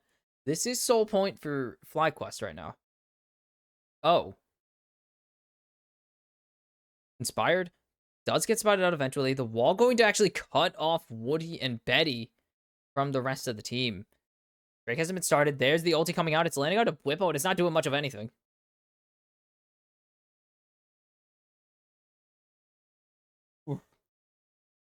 It's only landing onto Junja, so he's fine. But Inspired's here. If they don't respect this, the flank is here. And there's a great block on the Nature's Grasp, actually, from Aja. But is it going to be enough as they're just jumping in on him, and he's going to get Fear Beyond Death immediately? As Junja's forced to flash over the wall. Maple has no chance. A great shuffle finds 2. Maybe they find the angle, but they need to get rid of Whippo, and that's just not possible.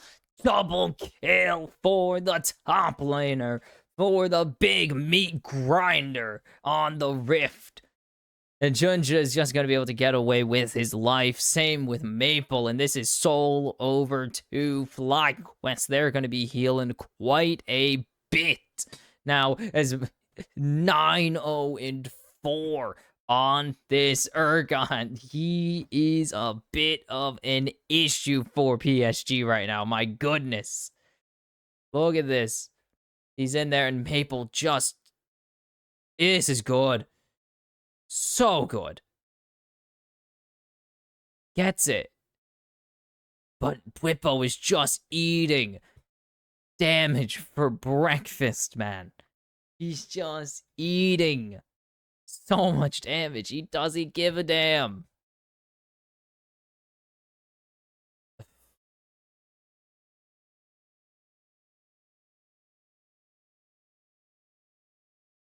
Oof.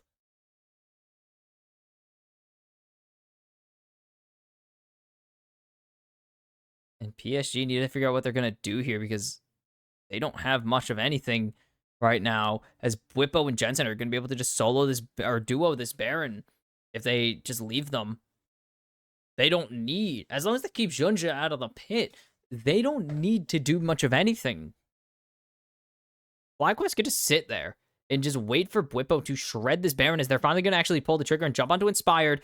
But is that the right call? As there's the arrow landing onto Masu, but Masu able to jump away immediately. The Unraveled Dirt stuns up Maple, and Bwipo's in the backline, shredding everybody to pieces. There's the all-out onto Bwipo, but he's running, but it's not going to be enough. And Aja will fall, and it's just Woody all alone. But nothing can stop Masu right now. Double kill for Lucian. It's the ace for FlyQuest, and we're going to a game 3. All important. And guess who it is? It's Bwipo again. 10-0-7 in the top lane. This guy is wide, and he is a problem. Oh, my goodness, FlyQuest. All hail Bwipo. Indeed, Bwipo. All hail Bwipo right now, because he is the king of this rift. And oh my god, what a game from the European mad lad. Disappear for 2 years, come back, almost win your first split back, and then crush at MSI, of course. Just dominate at MSI in the top lane so far. Playing 2 monstrous games, and now it all comes down to 1 game. The winner has 2 shots to qualify for the play-in or for the main stage. The loser will have to battle for a spot, or the last spot in the play-in stage. So pressure's on now. This is what's all going to come down to. Who can adapt to the strategy the most? And I think it is right now, I would say it's FlyQuest. They adapted so well. They played great in their team fights. They finally got the execution that they wanted to, and that's exactly what I wanted to see from them. I wanted to see them execute in the 5v5s, and they did. They played so well in those 5v5s on the back of Bwipo. They got the beefy bruiser up in the top lane, and they were ready to play around him. And they let Masu do a lot of damage. It allowed Jensen to really tank a ton of Ash arrows. Sorry, Jensen, I really feel bad for you, man. Dude just was in the worst spots at the worst possible, at the wrong spot at the wrong time, and got smacked in the face as Bwipo did a lot of damage. And for PSG, it feels that they had a lot of opportunities. They just let Bwipo do too much. Aja is just not matching into Bwipo at all. He cannot play into him right now. You got to get him off the Urgot, I think. I think you got to get Bwipo off the Urgot first and foremost. In the same way that usually it's get rid of Maple, take him off of the Azir, and if Orianna's in rotation, take him off the Orianna, because you can't let him have those champions. But he had 1 game where he did really well. He did really well in game 2, but he's been managed basically in game 2, and now it is get Bwipo off of the Urgot. And this fight, okay, I will show this, because usually I mean, you gotta just, this play. Inspired dodge, I guess dodging. I don't know if he even tried to dodge. He just missed the Glacial Prison. The Glacial Prison missing is the most important thing here. Like, there's just nothing, like, missing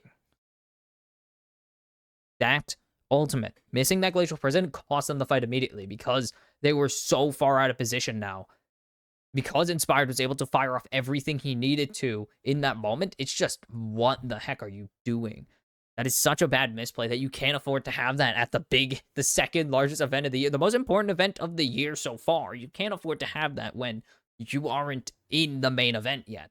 You're still working your way to the main stage. You are in the playing stage. This Drake steal should not have happened as well. What are you doing, Junjia? You have Smite. It's a 1200 Smite. Just missed it. And then this allows Bwipo to teleport down.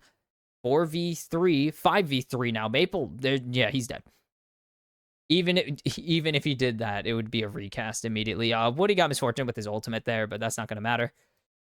I just don't think PSG played as clean as they did. When PSG were in a deficit before, they played so clean and played around the 5v5. And this time, they did not get to do that. It was really FlyQuest playing so well around the 5v5 and playing so well around 4v3, around uneven fights, and that's what mattered most. And, ugh. I'm not mad that Fly was winning. I don't really care. I just want to see good League of Legends, and this is not, it's been entertaining. There's a freaking Baron steal. But really messy League of Legends. I'm really concerned, actually, about both of these teams because they are playing very messy. I mean, FlyQuest won because Whipple became an unkillable monster. PSG won because Maple was a monster last game. It's really not clean. That was a really good flash there by Whipple. They were showing the Baron fight off of the Baron steal. Whipple flashed over the wall to get the fear onto Betty. If not, Betty probably murders him, or at least puts a good chunk into him. He's not dying. And so it's kind of a mess right now, and it's really up to who's going to carry harder, Whippo or Maple. And we'll see who it is, because the series is 1-1. The winner's moving on to the first of 2 qualification matches. The loser has to battle to get the spot in the last qualification match. So, game 3 up next. Winner moves on. Loser goes to the lower bracket. I will see you then. And we are back for game number 3. FlyQuest PSG tied at 1. Someone's got to give. And in the last game, it was PSG giving in to Bwippo's insane Urgot play. And will we see more of the same, or will we see the giant green man from Zon? He's not really green. He looks really green. He's more gray. Giant gray robot man from Zon, though, being taken away from Bwippo. And okay, it is the stream. I actually had to check. But when I rewind the stream, it's everything messing up. Everything that's messing up is still messing up. So I know it's not me. It's not me. It is the stream that is messing up. Okay. Not my fault. Whoops. But PSG need to really come back after that one. Played a clean game 1, I guess. And then played a really not clean game 2. I mean, again, the lane swaps have been working so well for FlyQuest. PSG had a battle out of what seemed like a very bad position in the first game to eventually come back and win, because the lane swaps put Aja so far behind, it was basically unplayable without someone on their team named Maple getting fed. And they really just couldn't get themselves out of the hole that they were dug in the first game, or in game 2 after the lane swaps. And we're going to see PSG go over to the blue side here. So they're going to lose out on that early, or on the counter pick, but they're going to gain a spot. Of course, they're going to gain the first pick, and they're going to get rid of that Lucian as well. So the bans haven't really changed except to adapt to that Lucian. FlyQuest did change their bans last game. They let the Kalista through to get rid of, or actually, no, PSG also got rid of the Nautilus, but they adapted to instead get rid of that Renata last game. They're going to get rid of the Talia instead for Maple. Interesting. So what is PSG's first pick going to be? Because they have the option to take any pick they want. It could be anything. Like, they can take whatever champ. They can take Azir if they really wanted to, but I don't see it happening. I assume it was going to be an ADC because that really allows you to set the base of your team. Like, that really does allow you to set the base of what your team, or what you're going to build around. Because 90% of games, you're building around your ADC. So, getting that early is really good. And FlyQuest going to respond. If they do go with the Kites, it would be not bad. But yeah, it's going to be the Varus. Maybe Varus Ashe.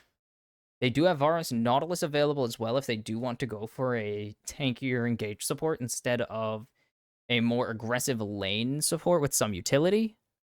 Let's see. Kind of go either way. They could afford to leave the support for next pick, and they will actually. They will get Jensen, his Orianna. I don't know if it counts as like a signature champion. He does play a lot of Orianna. I don't know if it's like, I guess it would be a signature. He plays a lot of Jensen. He's known for his Jensen, I guess. And they will save the support. Var is actually a lot more flexible than a couple of the champions in the pool right now. So they have quite the a breadth of choices to make for the support option if they want to go for it on R3, is that's going to be, I'm assuming, Maple on the Karma here, actually. Can't see it being Aja or Woody. And they're actually going to get Junjia his Xin Zhao, because I haven't been able to play it. It's been banned in second rotation both games. So finally going to get it. And that kind of does show us that it will be Maple on the Karma and not a support or top lane option. And yep, it will be Nautilus. Okay. It will be Nautilus again for Busio. Did as best he could in the first game, had some good moments, but by the time that FlyQuest were really 5v5ing where they need him to shine, it was too late for them to really outmaneuver.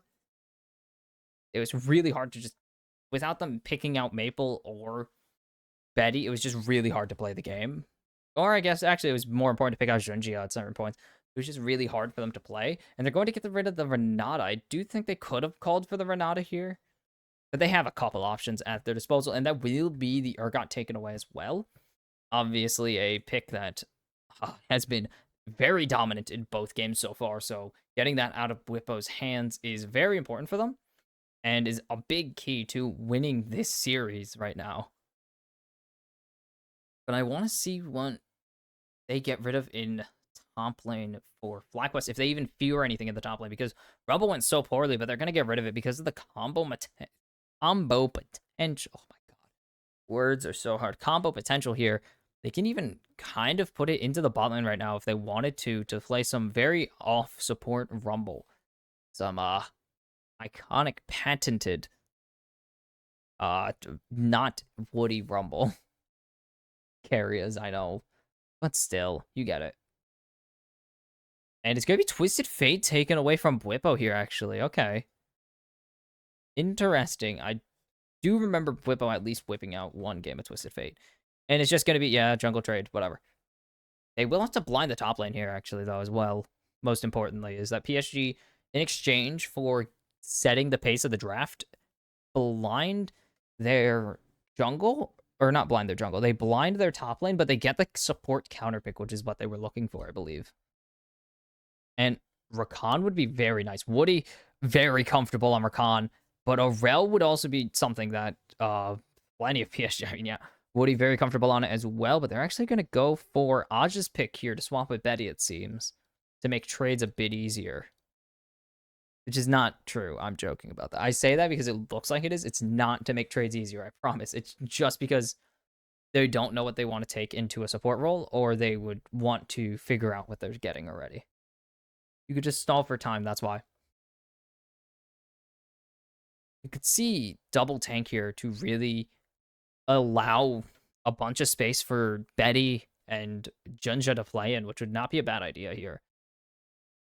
Because they really have the Karma, which is already an enchanter, they don't need a second enchanter option, and they will go with the Rel. So already I can see the team coming together. I can already see the team comp coming together, actually, how they're going to play around it. I can see both sides how they're going to play around it. PSG really going to be able to send that Cassante, Rel, Xin Zhao forward, backline, or I guess closer to mid, because Betty is going to be playing kind of forward.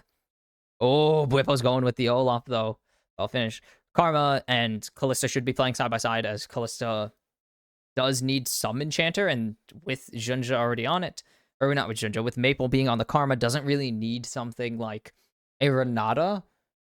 Not requiring a Renata. Renata still would have been a good pick, but it's just, don't really need it, and it was banned away anyway, so who gives a damn? But the Olaf, oh my god. Oh boy, this is gonna be interesting. We'll see.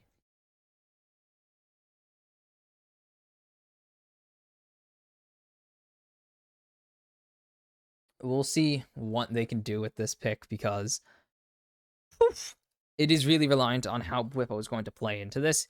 He's going to like playing into Cassante. He can hit Cassante repeatedly. Cassante is a nice target to beat up, so I think Bwipo's going to like this quite a bit.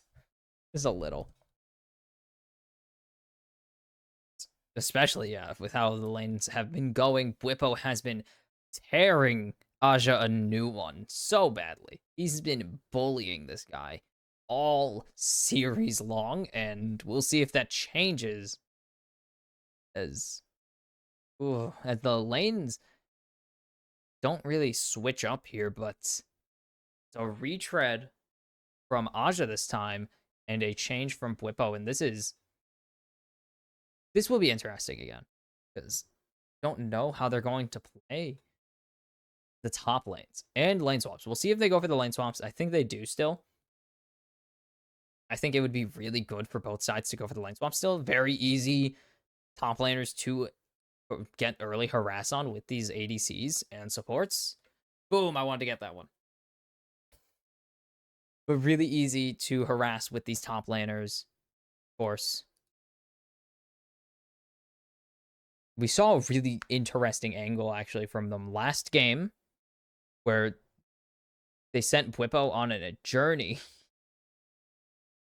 with Inspired to proxy top wave, and then Inspired actually leaving to go finish his jungle.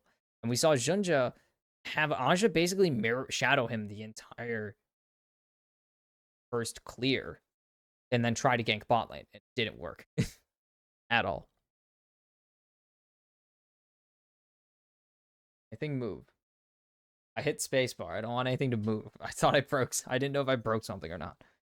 Nothing crazy. Pretty normal. With the more traditional quotation marks, because Ashe is not super traditional in this case, as Bwipo able to get that early harass in, actually forcing the footwork out of Aja. Aja not going to turn and fight at any given point. Interesting. As the hook landed, and Woody and Busio are just gonna throw haymakers immediately as they're both half health.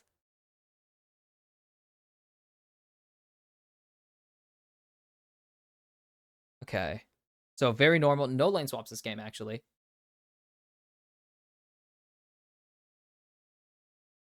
Very normal gameplay, actually. This is like the most normal game of the series so far. Which is weird. The series has been anything but normal. Anything but. Gonna be honest. Let's see. Yeah, Bwipo just gonna stack these waves. Really does just want Aja to be in as terrible a position as possible to make it way easier for him to play. Maple is fine here, honestly. Should be able to do whatever he needs to do, as there's a nice stun landing onto Woody, or from Woody. Not going to do too much besides break a shield. And it is really around just trying to keep these ADCs in strong positions. Busio and Woody not going to really bite. They're both trying to see who's going to engage first, who wants to be the one to try and go in, because if they engage, they can actually just ignore completely ignore the engage and jump onto the ADC if they so choose. Just kind of the value of this rail right now is that Woody is in a position where if he gets comboed by Busio, he could just let Betty start throwing autos and ignore Busio entirely and focus on Masu. Not going to happen, likely, as there's the hook coming in. Finally, and Busio going to engage, and just the damage coming in from Betty. Betty actually missing an auto there, though. That is a bit of a misplay, as they couldn't really get that re-engage that I was dreaming of. Wasn't. He was mounted. And so, couldn't really run to Masu because of the positioning.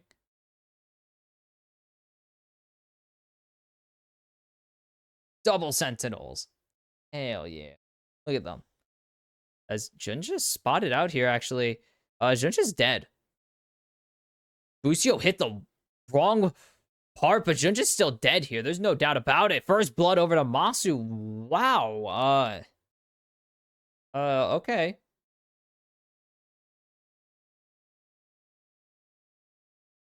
What is going on? Busio, my god, no. I feel bad for him because he's just... Busio. Don't know what's going on. Busio here. There's a nice flash engage, and now Busio, no way to escape here. He is going to die. 100%. Will Woody be traded in return? Yes, he will. Masu. Both have big buffs, but Masu has a lot of damage to throw at Betty, and I don't think Betty is going to take the rest of that trade. That is a 2-kill two-piece kill over to Masu right there. That's not good. That's really scary for PSG because this Varus is so good at taking over. Jun just spotted again. They know that he's up here. They spotted him on the Raptor, or not on the Raptors, on the Scuttle Crab, so they know. Whippo comes down, though. That is very dangerous. He doesn't know exactly where. And there's the lockdown coming through. The sun's going to connect. There's the Q3 and the kill for Aja. Finally, something going his way. Maple is going to have to flash or wait for Woody here. And he actually can kite towards Woody. They know that Woody's going to start walking back down from the top kill to try and get some control back into his bot lane. Jensen also didn't have any damage available or any mana available, so I don't think there was an angle where he was going to do much of anything in that fight if it was going to happen, but PSG played that so perfectly right there. They played that so well. Double TP's out from mid, obviously. Blah, blah, blah. Just Junja hanging out long enough to get a very valuable kill onto Blippo.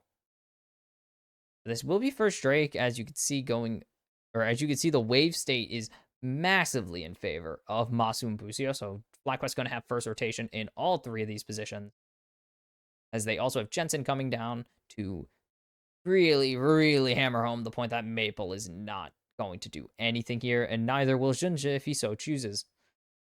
We'll trade Grubs instead for that first dragon, and okay, come on. Now you're pranking me.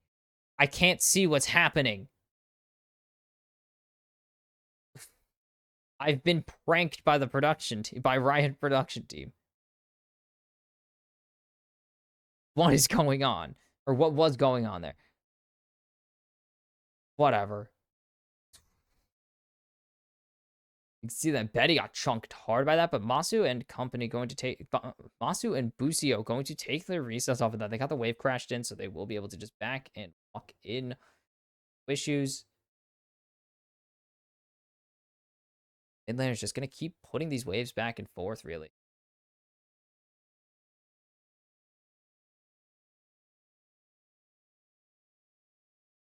Jensen has the ability to make a big play here. Needs to be very careful, though. Very popular target, as he's seen all game. All series, he's been a popular target. As Inspired going to spot out Junja. Junja misses the re-engage, actually. Is Maple dodging away from the Glacial Prison here. Thought maybe he can grab it, but not going to just missing it, actually. Good dodges there by Maple. Oh, follow up to, even on slow there. Don't think Blippo or Busio was in position for it.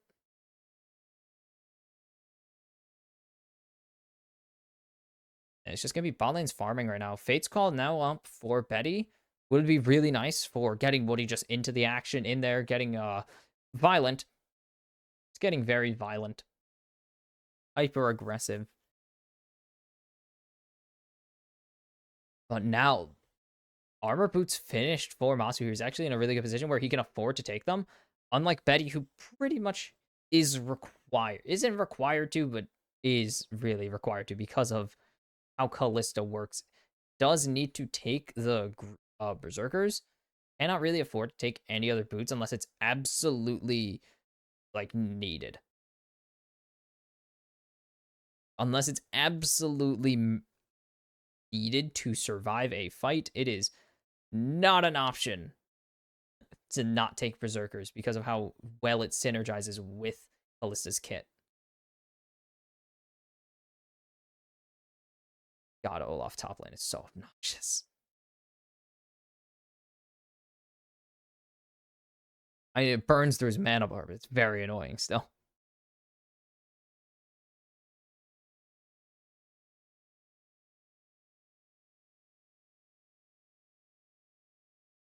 Okay, what's the play here? Lucio gonna continue to be on the map, getting that pressure, clearing out some vision. Is she gonna try and snag back some vision control of their own? As Jensen gonna dodge away from the Q3, but or Q3, that RQ. Woody is in a not great position here, actually.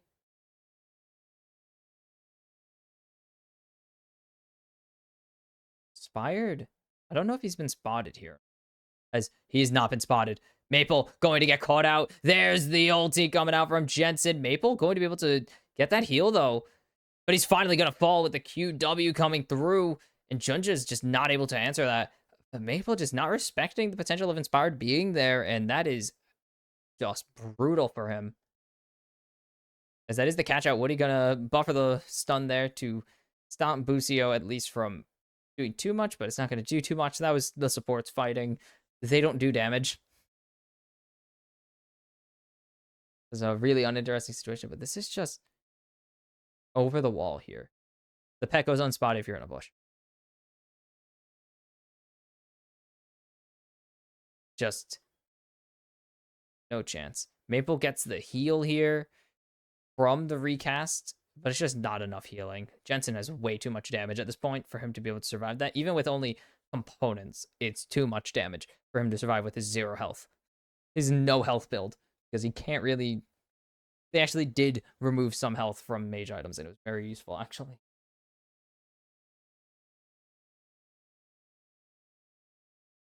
I don't think he's building anything that actually gave health, at least. I don't remember if Lost gave it or not. I don't think it. That's a man item. True.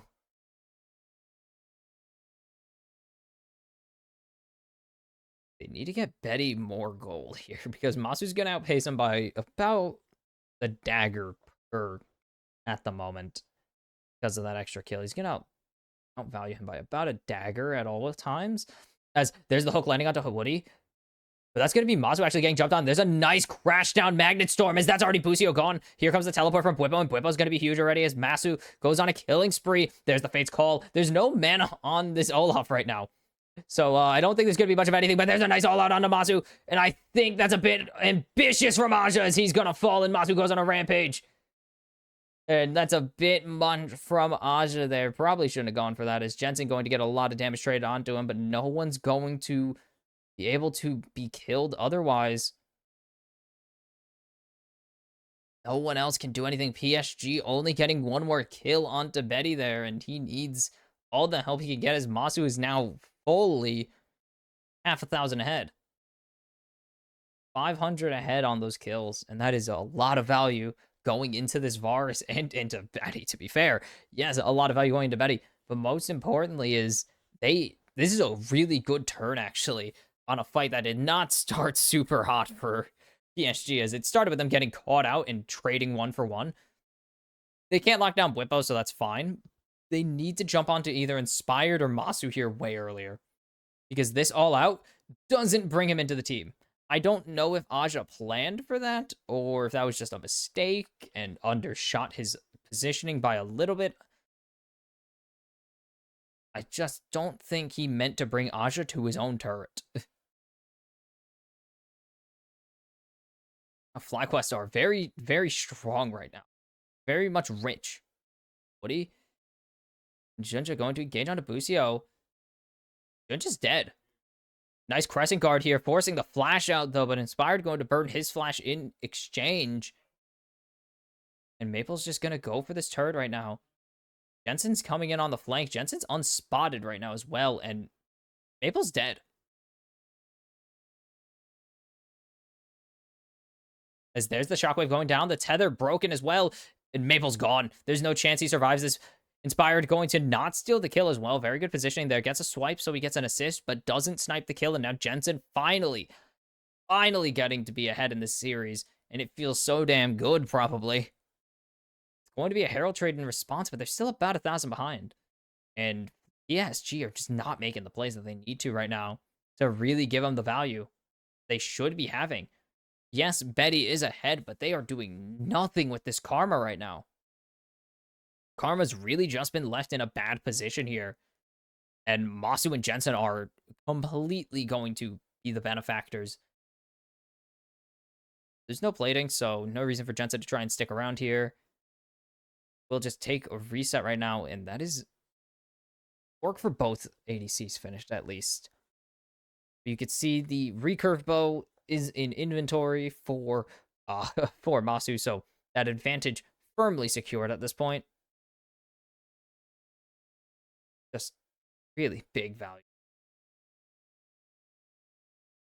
Aja actually is doing a really good job at shutting down Bwipo here, though. Not really letting Bwipo get super fed. It's just a stride breaker at the moment. So not huge.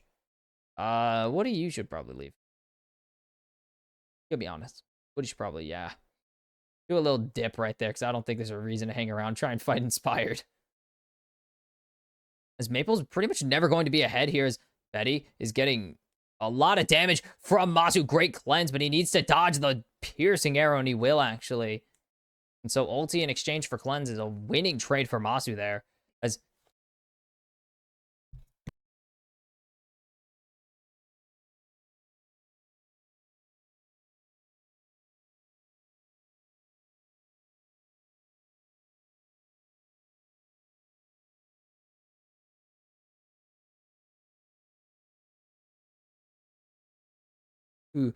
second. So in that time, we are seeing Aja go for that top tier 2, got the top tier 1. But we saw a Maple die again on a big, not even a dive. You can't even call it a dive. They weren't at the turret. Jensen just gonna let that happen. Jensen should be able to teleport here. Could have teleported. He just needs to stall for as long as possible, actually. He has Shockwave here. Nice block, but I think it's a bit too late for him. It's going to be a nice shutdown over to Aja here. Masu will get this mid-tier 1 in exchange. And a good amount of money actually going over to this ADC still. Very good. I don't think that's what they wanted. Double recurve, baby. Double recurve. RFC. RFC, baby. Actually, No, RFC isn't double recurve. It's Curtius. I don't remember what double recurve. I don't think it's a double recurve item. Runon? No, not Runons. No way, that's Runon. No, there's no double recurve. It's just prepping for a future item. No, it's Terminus. Wait, Terminal? Builds out of double recurve? Why? Why does Terminus build out of double recurve? That's so dumb. Aji takes the bot tier. Bot tier 1. That's a good amount of money on him, actually. And you can see that FlyQuest win prob is pretty big. Closer to 70 something than it is to 50 or 60. And FlyQuest are in a really good position here, actually.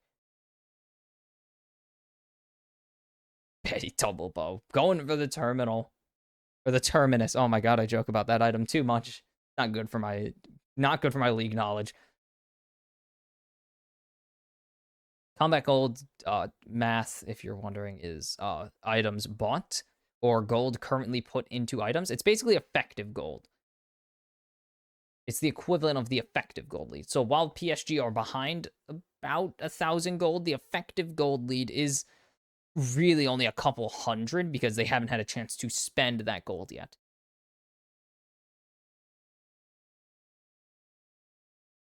And here they want to fight this.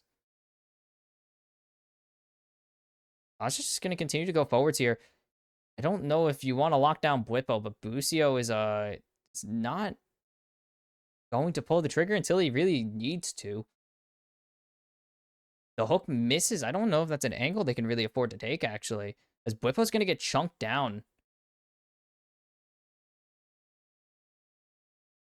PSG just going to continue to keep these mid-waves pushed because they have Betty. Bwipo has to answer. Because Betty and... yeah, Betty could just clear these waves instantly, so I'm gonna have to peel, and the hook just misses again. Busio is in a very bad position now as the Crescent Guard goes down. He needs to just throw in his ultimate at this point, as there's the Glacial Prison connecting, but it's going to be Aja, who tanks it. Jensen's gonna kill off Maple, though. Can they keep it going? Aja is jumping onto Jensen in response, but now Betty has the stats to keep going, but Junja's forced to flash out of the pit, actually, as Masu is as well. It's going to come down to a smite fight. If Junja is able to smite this, he will. But it doesn't even matter because Aja has a double kill and he kills off Inspired. Oh, but the Drake actually doesn't go down. Junja didn't smite it in time. Bwipo comes in off the top rope. and takes out Junja and Betty in a swift double kill, and it is soul point for FlyQuest. Oh no.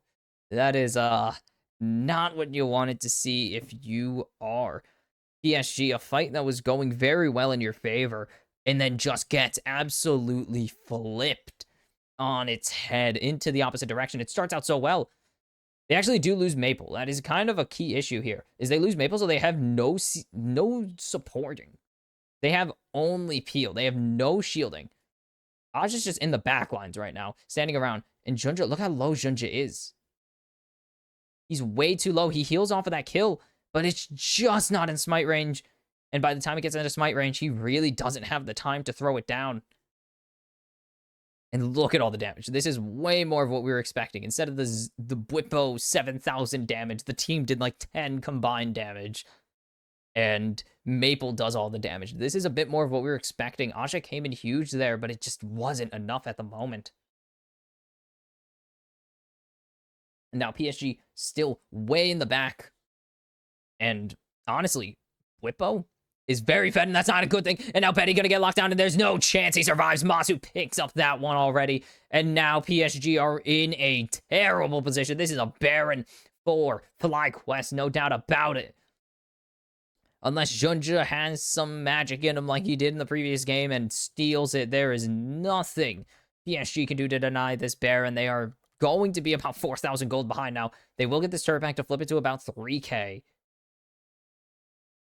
But it's actually about 2k. I forget how much gold. I always forget the gold calcs. They lose about half a turret, or 1.5 turrets for it. But that really isn't going to change much. That is a hugely valuable thing. There's a huge gold swing that they just picked up now, and about 2,500 gold ahead for FlyQuest. And PSG are just fighting on the back foot right now. They cannot find a fight angle if they wanted to. Junja is not in a good spot. Will be able to run away to safety. Inspired. Trying to lock him down, but doesn't throw the Glacier Prison. Doesn't quite have it yet. A great chain of corruption, but not really it. Not going to do much. He had the Crescent Guard to throw it down, but it will be a tier 2 in the end, going down for FlyQuest. And the only thing PSG really has are these tier 1s and the Void Grubs. They've taken nothing else this game. They didn't get the... Actually, they might have got the Rift Herald. I think they did. Maybe. I don't remember who got Rift Herald. In like 10 minutes since that. We'll be able to clear this wave out pretty quickly, but that's a non-insignificant amount of damage to that tier 2 with how they get squishier. And the issue is this Olaf is only going to get tankier. This Olaf, he builds Berserker. I believe he's building Jockshows next. He's only going to get beefier. He's only going to get harder and harder to kill as this game goes on. And it's going to really be on the back of Betty to do this, as that's a Jockshow's finish for Aja. I do believe that is the direction Bwipo will be going soon. Aja's 4-1-1. What is going on? He had that sick double kill that almost flipped the Drake fight, but Bwipo was just a menace to society again, which has been the theme of this return, may I remind you. Like, the theme of Bwipo's return is that he's been a menace on the Rift in the LCS, and it seems it's been translated at least to the early stages of... Oh, wow, that's a lot of damage. Translated to the early phase of MSI. Let's see if he can keep it going throughout the rest of the tournament, but... FlyQuest, 30 seconds on this Baron. A good tank there by Junji, actually. But Bwipo trying to keep things going. But he can't. He's going to get the ulti out. He's going to force the flash out of Junji, force the fates. Oh, there's a huge shockwave, though. And it's going to find two. Woody's trying to go forwards, but it's Betty getting locked down. He's running for his life. A great all-out is not that great when you have no health left. And it is PSG once again on the losing end of a fight. It is Maple running for his life right now. Teleporting back. He's going to get out. He's safe. He's safe here. Junja is not. Junja is very dead here.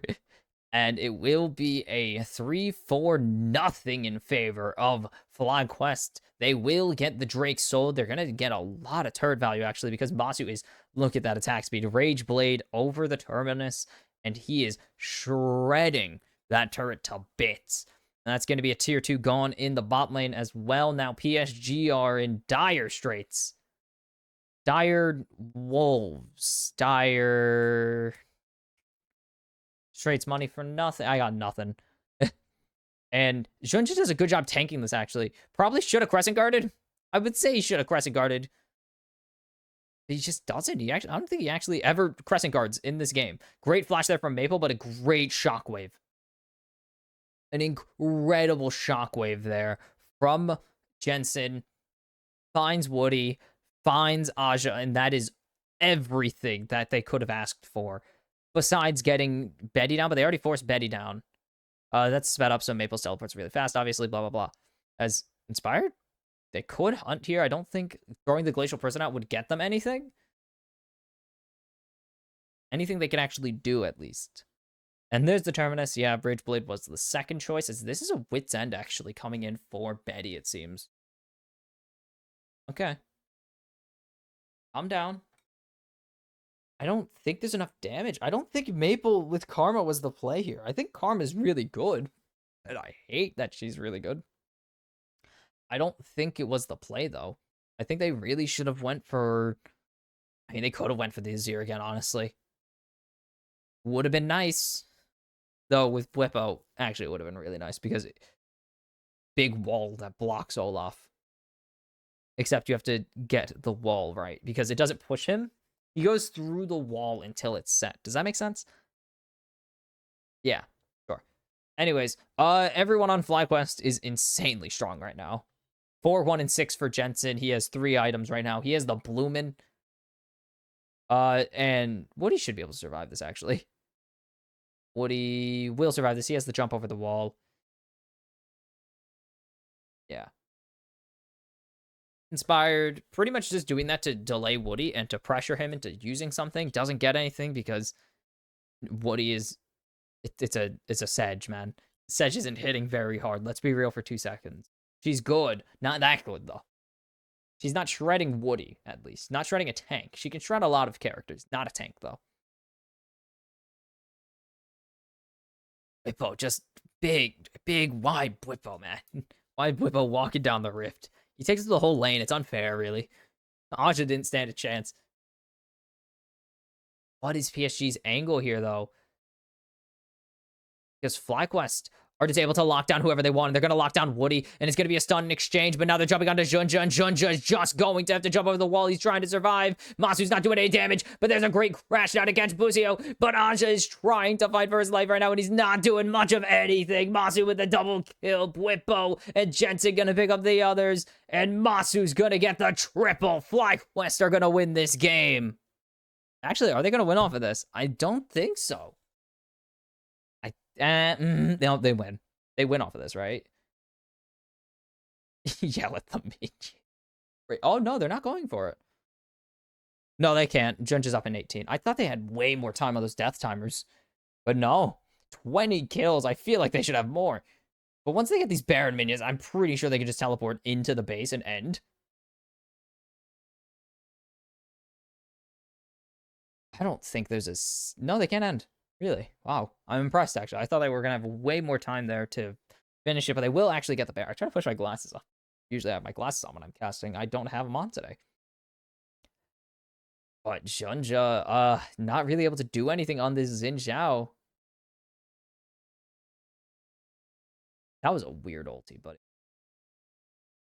just this Olaf is such a problem, and that's the thing with, I guess, specifically European top laners, is they like their Olaf. They like their Olaf. They like their weird picks. I don't know many other Olaf players in the top lane. I don't know. Let's see. Olaf.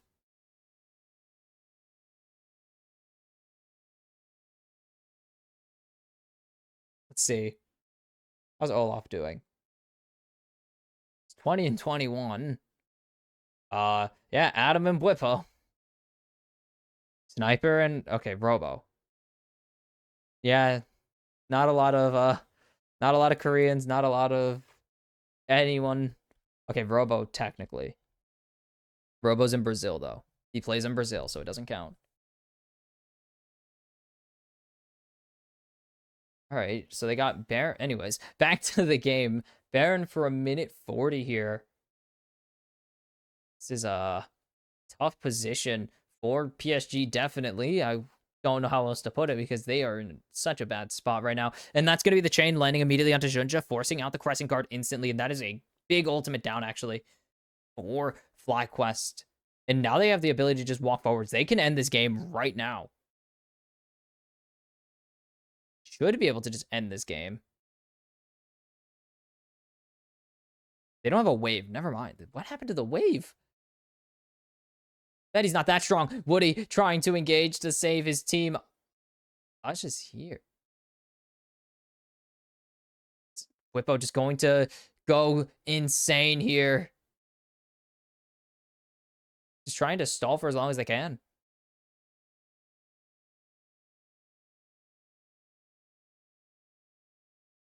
Okay. Jensen is teleport. Bwipo is teleport. If they so choose, they could just force end the game. And that's what Bwipo's going to try and go for here. He has no ultimate, but he's going to back by and teleport. And he don't think he expected to find Aja. But he's going to get this turret at least.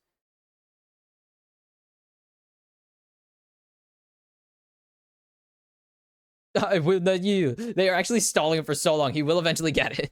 But they stall so long here. And he's going to be able to escape, actually. Nope, never mind. Q3. I didn't know if there's Q3 or not. The shield was really blocking it. Elder Drake is going low. Junja can't get into the pit right now, and that's going to be the Elder Drake gone, and that is it. PSG just don't have the damage anymore. Great shockwave finds two. Betty is going to fall, but is it? Okay, no, it's over. Aja has way too much damage. Or Jensen has way too much damage for Aja to tear through. Oh. Inspired. It's going to fall. The super minions are beating up the base right now, and that's it. Junja has no chance of surviving all the damage Jensen has. Jensen going to be able to TP into the base. It's a quad for Jensen, and it is the game for FlyQuest. And now FlyQuest sit, I believe it is 2 wins away. Oh, sorry. 2 wins away from the qualification spot. Oh, Woody's got... No, Woody doesn't have this. And FlyQuest are going to be sent to face the loser of Estral T1, while FlyQuest await the winner. I mean, congratulations again to FlyQuest. Not the hardest match. I will say they definitely made this match a lot harder than it should have been. I think they should have 2-0'd this series, especially with how they were playing in I was going to say how they were playing in T1, how they were playing in Game 1. They really should have made this a 2-0, but look, it's your first game. Yes, you've been scrimming, but it's not the same as stage. It's your first stage game in like a month. Actually, for LCS, it's their first stage game in like 2 weeks, 2.5 weeks. But still, like, yeah. You haven't played on stage together against a team in a bit, so it's been a little.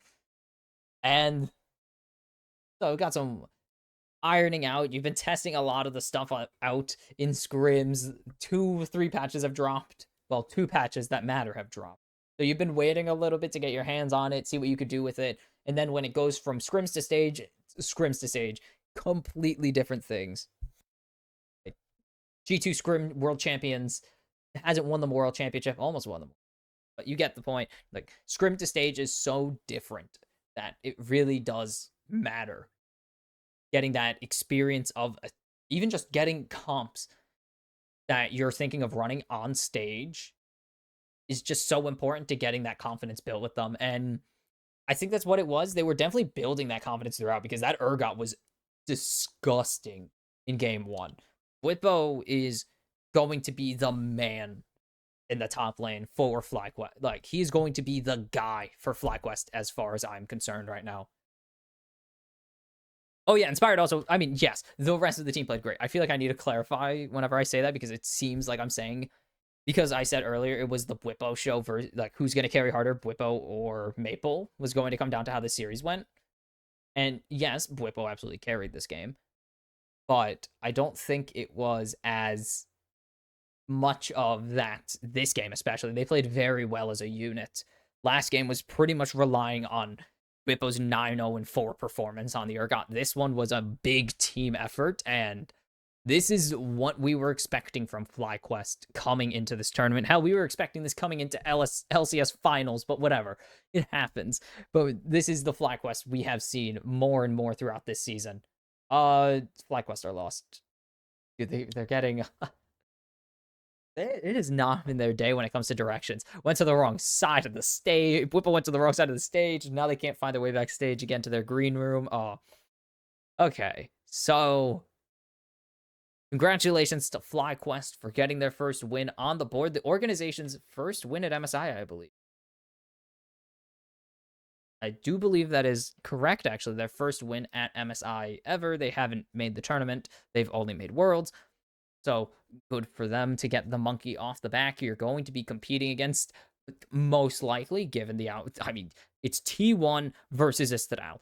Who you taking? You taking the world champs or Jose Dioto? Which I would take Jose Dioto. I love Jose. I love that team right now. I love those guys. But it's T1, man. So yes, prep for Estral, but I think you should be really prepping to take on Faker.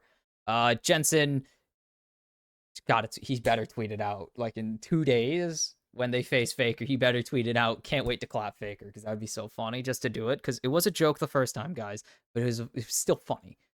So PSG await the loser of T1 Estral. FlyQuest will face the winner. The winner of FlyQuest versus whoever will advance to the bracket stage, and the loser will await PSG or whoever loses the other game. But that is it for the first game. We will be back, or I will be back with the kimchicast for T1 versus Estral. So I guess technically don't go anywhere, but I don't need to say that. It's a video. You'll be here, most likely. Unless you turn the video off, which you should have done that already a while ago. Anyways, be back for game 1, T1 Estral, whenever that happens.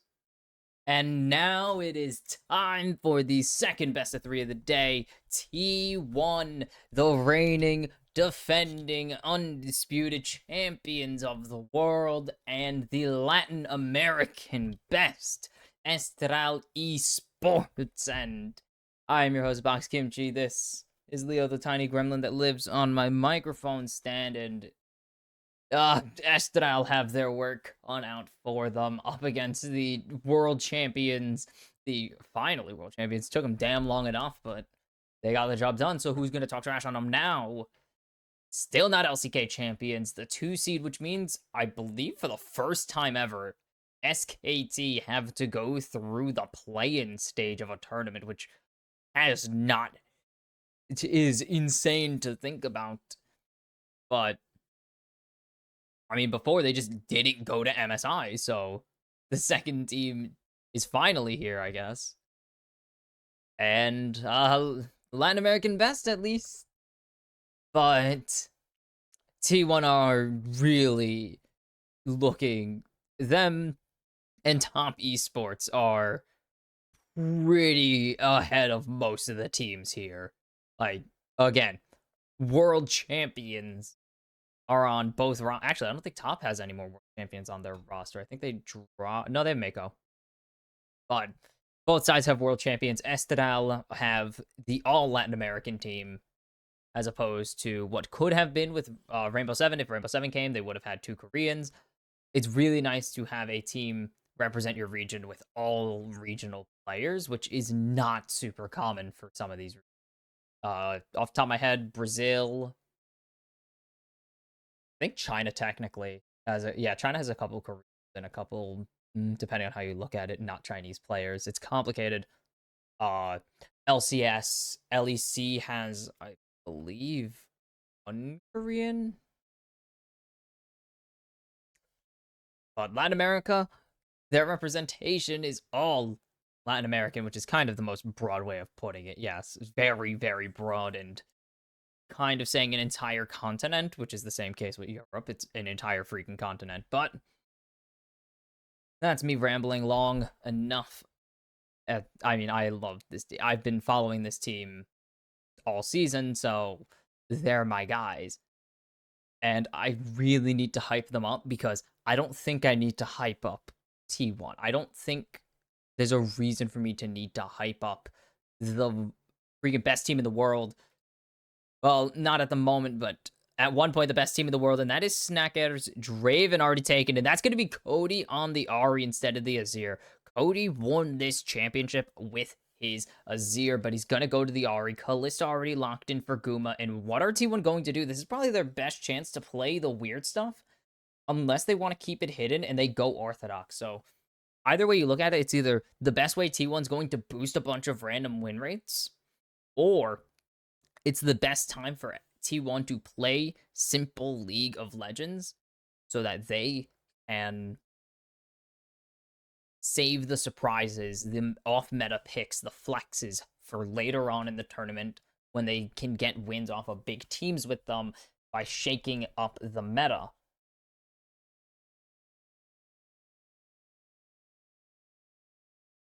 They're talking about Cody's Ahri. I like Cody's Ahri. I think he's better at Azir, as with most mid laners are right now in the meta, and that is Lee Sin. And Lee Sin actually goes through because they have to ban away Guma's Senna and Zeus's Twisted Fate because of how unbelievably good they are. Just how unbelievably good T1 are at piloting those. And this is going to be Ackerman getting Rel for the support. Snacker getting the Draven, I do like it. I think they've done quite a bit with the Draven. Obviously, they've done really well for themselves with this Draven. They've gotten themselves this far. It's not the best or the most popular ADC they have in their repertoire, but it's an ADC that really does represent the region. A lot of the region's ADCs like picking Draven, especially now that Draven's a lot more meta. He's a much more viable, and they're saying this is... They're going to call Keria. Keria has played a bit in eco support, so they are going to actually ban away Faker's Azir here. Because they don't believe that if they need to ban enough supports or mid laners to make them put this Nico mid. And they're going to get rid of the Renata to do just that. And that is going to be Zothiv's Rumble taken away. He's really had a good year on Rumble.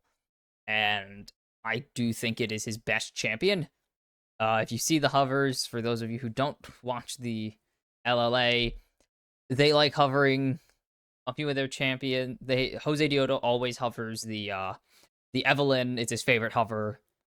Even though it's not his favorite champion, his favorite champion's Lee Sin, as that is a Volibear locked in. Likely for Zothiv. It became really popular right... Volibear top really came in right when the LLA was heading into the playoffs, and so we saw it at the tail end of the playoffs once players started picking it up in solo queue and scrims, as that is going to be Faker's Orianna and Zeus's Cassante, so this will be Keria on the Nico. And T1 are going to have a really strong position, and this is actually going to be Zothiv on the Yone. This is Jose Diodo with the Volibear, and again, Volibear picked up just in general usage right at the end of the LLA season. So a lot of the top teams started putting him into their rotations right when the playoffs were kicking off. And we saw more pressure to either pick or ban the Volibear as the season went on. This is a super unorthodox comp, but it is very Estral.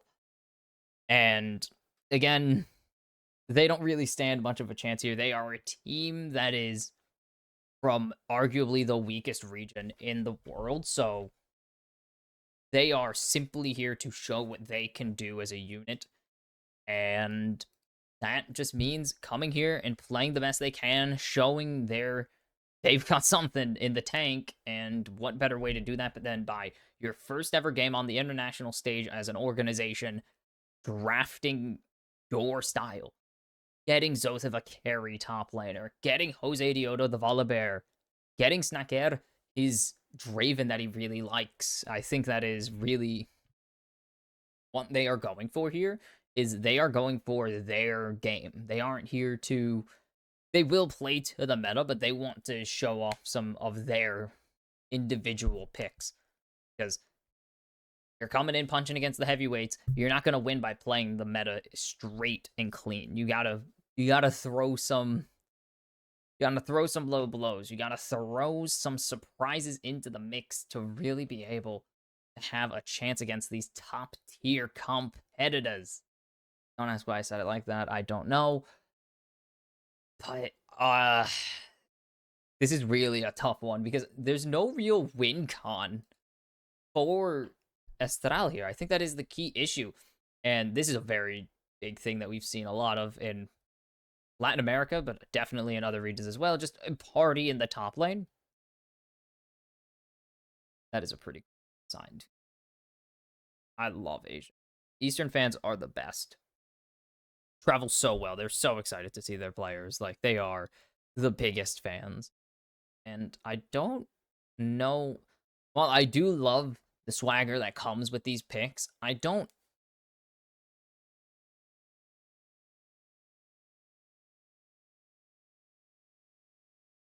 It's weird to hear someone say snacker without the accent. You know that? Is he saying snacker? Snacker. And you could say Ackerman or Ackerman. Ackerman. It's weird. So Snackerman, yes, that is indeed the very great name. The perfect combination somehow of names in a duo. And yeah, Lane Swamp, welcome to the meta. Yeah, but for Estral, they drafted what they wanted, but I don't know how they're going to win. Besides get Snacker really fed or get Cody really fed.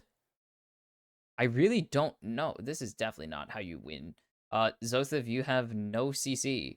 This is definitely not how you're supposed to win the game of League of Legends unless you really have a ton of damage, which Cody isn't going to force to flash at least, but they don't. They get Faker's Flash. Summoner Spell Blood is crazy. They get the first sum of the game. But I don't know what else they're going to be able to get with that. Benefit is Snacker. Just going to farm here. Really content to just do that. Dropped cannon. But Snacker really going to just be content to farm here, wants the stacks. So this is the big issue. Guma and Carry are going to nuke this turret. It's almost Snacker, actually. He has really good damage onto this turret, even early. And this is going to be a triple stacked wave, so they've got a lot of time on their hands. And you can already see first plating going over to over to Snacker earlier, but Guma and Carrier not that far behind. Both of them have really large stacked waves. This is the meta right now. It is annoying.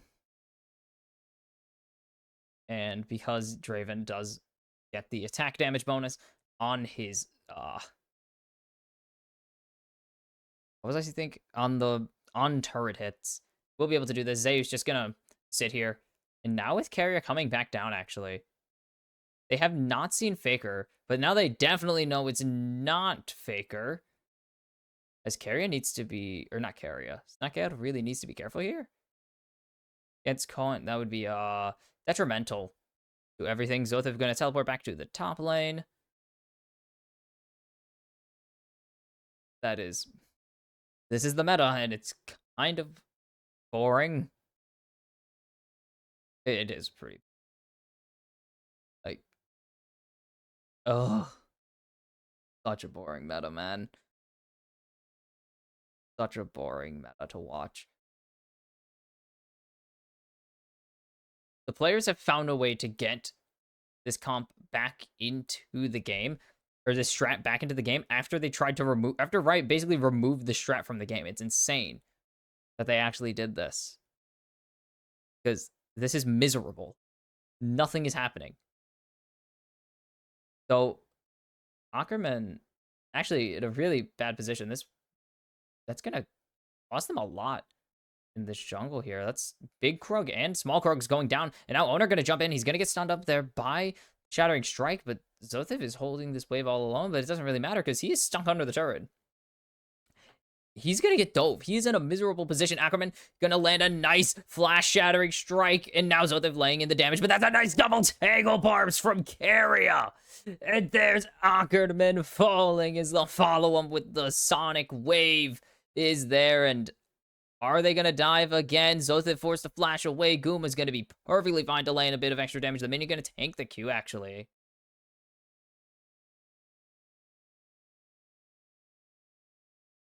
The owner should be able to get this. Is just gonna recast the Q. Zothev actually gets the solo kill, but he's gonna be traded in exchange. And this is all T1 sided, and that's the only fun part of this comp, of this meta, is that you get really funny 3-man dives at times. Otherwise, it's boring and miserable. That's a 3-for-1 though. There is not a single thing Estral can do. They were in. It looked like it was going well, and then Carrier does Carrier things, and great stun, great CC, but they have no further lockdown after this, so Carrier's able to E-flash and land the greatest tangle barbs I've ever seen. Just the greatest tangle barbs ever. Estral will at least be able to rotate down, grab the first Drake, but that is still a near 2,000 gold swing to open this game. As comes Ackerman. Do they know it's Carrier? Now they know it's Carrier. He's locked down. It's going to be Cody picking up the kill there and healing off of the Essence Theft eventually. And so Cody going to get his, I believe, first action. No, that might be Cody's first international kill. I'll check later. Pretty good. Okay, so oh no, Faker didn't. Okay, Faker didn't get the kill. I was like, did Faker kill him? There's only 3, and those 3 were in the top lane. As Knockout and Ackerman have actually answered to the lane swap here, as they've sent their bot lane ump to match Gumayushi and Carrier. So we've actually entered a pretty standard laning phase, albeit inverted. But this is pretty akin to what the old lane swap strategy surmounted to, was you get Dragon, you rotate your bot lane up to top lane to get pressure for what was at the time the first Herald. Now it is the first and second sets of Void Grubs. And now, yeah, now it's first, obviously it's the Grubs. Now that first Herald has been removed from the game. Well, I guess technically a second Herald. Shirley has been kicked out of the game. Shelly is the only one left. So Owner actually coming up here. I don't like there's no spaces. If you see, there's no spaces in between the games. This is really annoying. Zeus has a 2-level advantage on Zothev right now, so he has the all-out if he hits the Q3 here to just ruin Zothev's day. Oh, Ackerman gets rooted up there, and that's a really good play from Guma. Snackout gonna throw out the Whirling Death. It's just not gonna do anything, really, to deter Gumayushi, and that's just gonna have to be a reset for all 3 of Estral's members in top lane. But if Snackhead is the only one here, no, then something is up. But they need to be very careful here. Jose Diota gonna jump onto Owner. And Snackhead going to dodge away from the Tangle Barbs at least. But another plating over to Guma and Carrier. This is just going so poorly in this top lane. Even with the matching, it is just not working for Estral. And oh, that's not going to connect. If he can actually... No, he has no chance getting this. There's no way. Zeus can answer this way too easy, yeah. Playing Cassante, come on. Of course he can answer this. And this turret's gone, actually. And this is really just how the lane swap is. You get so much extra gold. It's just unreal how fast these turrets can go.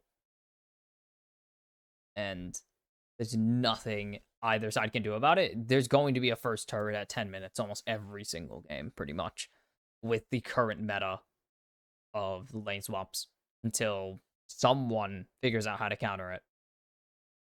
But the best counter to it is just to literally lane swap and punish the enemy top laner.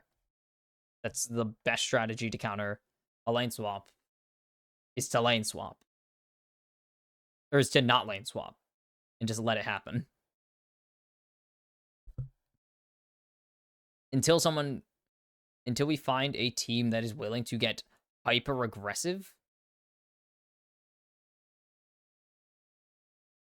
Pretty much, yeah. Until we find a team that is so hyper aggressive that they can match the lane swap and punish at the same time. Not gonna happen. I mean, maybe T1 could do it, honestly. If T1 needed to, they could. But they don't need to. They are the forefront of the meta. They are a part of the forefront of what makes the meta in this game. Cody doesn't hit the charm, but they're going to get the heal out. Jose Dioto trying to chase now. And there's a 3-man Pop Blossom, but that's going to turn into 1 actually because of Cody dashing away. And there's the jump away. And Jose Dioto's going to shut down Guma. Owner, another miss from Cody though. And now the Shockwave finds 3. And Faker has arrived on the scene at MSI. And now jumping over the wall onto Snacker. It's a double kill for Faker. And Ackerman's just running away. Zeus is going to be able to chase him, no problem. He is Cassante. He's not going to live, though, but it's only given over a kill to Ackerman. Aurel is not that big of a deal to get fed. But Estral, get a good play, but T1 know how to answer it. No doubts, no problems. And now 4,000 gold lead in favor of the world champs and the Korean runner-ups. Owner just gonna be able to solo this Drake on spawn, and will not be a Drake rush for either side now. And it's all on Cody not hitting this charm right here. He needs to land those. But a good dodge actually on the Tangle Barbs is going to do quite a lot of great ulti. Guma pulls Carrier over the wall, and a flash over from Zoth. Or a flash over from Jose with the ulti over from Zothev is enough to lock him down. But then Faker and Owner are on the hunt already. You could see the damage. It really is on the back of Cody, as it has been before. Estral have multiple carries they can play through, but usually it's only 1 per game. Meanwhile, T1, everyone's doing 1,000 damage a fight. Doesn't really matter. They are just that damn good, and it shows, as Owner is going to be able to get the Void Grubbies on the rift, or get the little Void Mites on the rift, and we'll be able to pick up all 6. Hello, Faker, says Ackerman with his Hex Flash. 6 Void Grubs. Oh, yes. It's 4 Void Grubs now to summon the Void Mites. It just is so that there's an incentive to actually want the first Void Grubs. Because before, it was really just unanimous. Go for the first Drake. There's no reason to go for first set of grubs unless you're planning to stack them or you lose first dragon. What about it? As there is a bad time for Cody. He's getting chased down by everybody. The Ward Hop's not enough for Owner, and Cody's going to be able to use the Spirit Rush to get out to safety. Skin of his teeth kind of play right there. And that was so well played from Zeus and Owner. Zeus setting that play up perfectly. And Owner not missing a beat, but Cody just able to escape narrowly with his life. As Jose Dioto just going to take this opportunity to steal away camps. Now Ackerman coming into this bot lane. They're going to teleport Cody down here. They want to dive. As there's the Shockwave catches 2. The Pop Blossom is going to find 3, but the turret is just firing onto Cody, and now the turret's going to be disabled. Carrier is gone, and Estral have found a phenomenal fight to at least even out the kill score, but it's still going to be 2,500 in deficits. And now Rift Herald in the pocket of Owner now. They're going to give up this mid-tier 1 as well. They're going to give up a couple camps over to the world champion jungler. And I would say that is a lot of value for Estral, though. But it's also a lot of lost value. But they got Faker. Zothev's barely out of range. He got out of range before the Pop Blossom. Look at that. Look at the health bars. 2 of them so low. 3 of them so low. It was so close, but it's Estral who walk out of a tower dive 4v2. And it's pretty damn good, if I do say so myself. Doing pretty damn good for themselves. You see those turret plates, and remember that, like, I think 6 of them went over into Guma and Carrier and get concerned a little bit. So, yeah. That might not be as good. You're still about 3,000 gold behind as well, so, yeah. Gotta figure that out, how you're gonna play around that one, eh?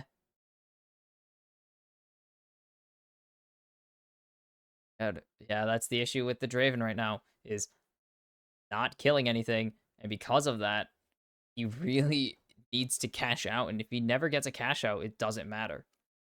As there's the shockwave, Owner going to come in, but he hits Jose Dioto, and now Faker's being punished. And can they punish Owner as well? Doesn't seem like they can, but here comes Zothev. The ulti coming in from Snackhead, not going to find anything, and this teleport is wasted by Zothev, as there's no follow-up. T1 minimize their losses and get out of dodge. Oh.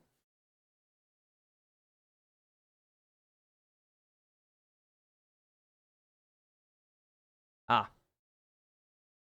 Zeus is destroying the turret in top line, will be able to get Demolish off and get a really big chunk out of it, but has to back up because Cody's here to defend it. Stuck under my leg.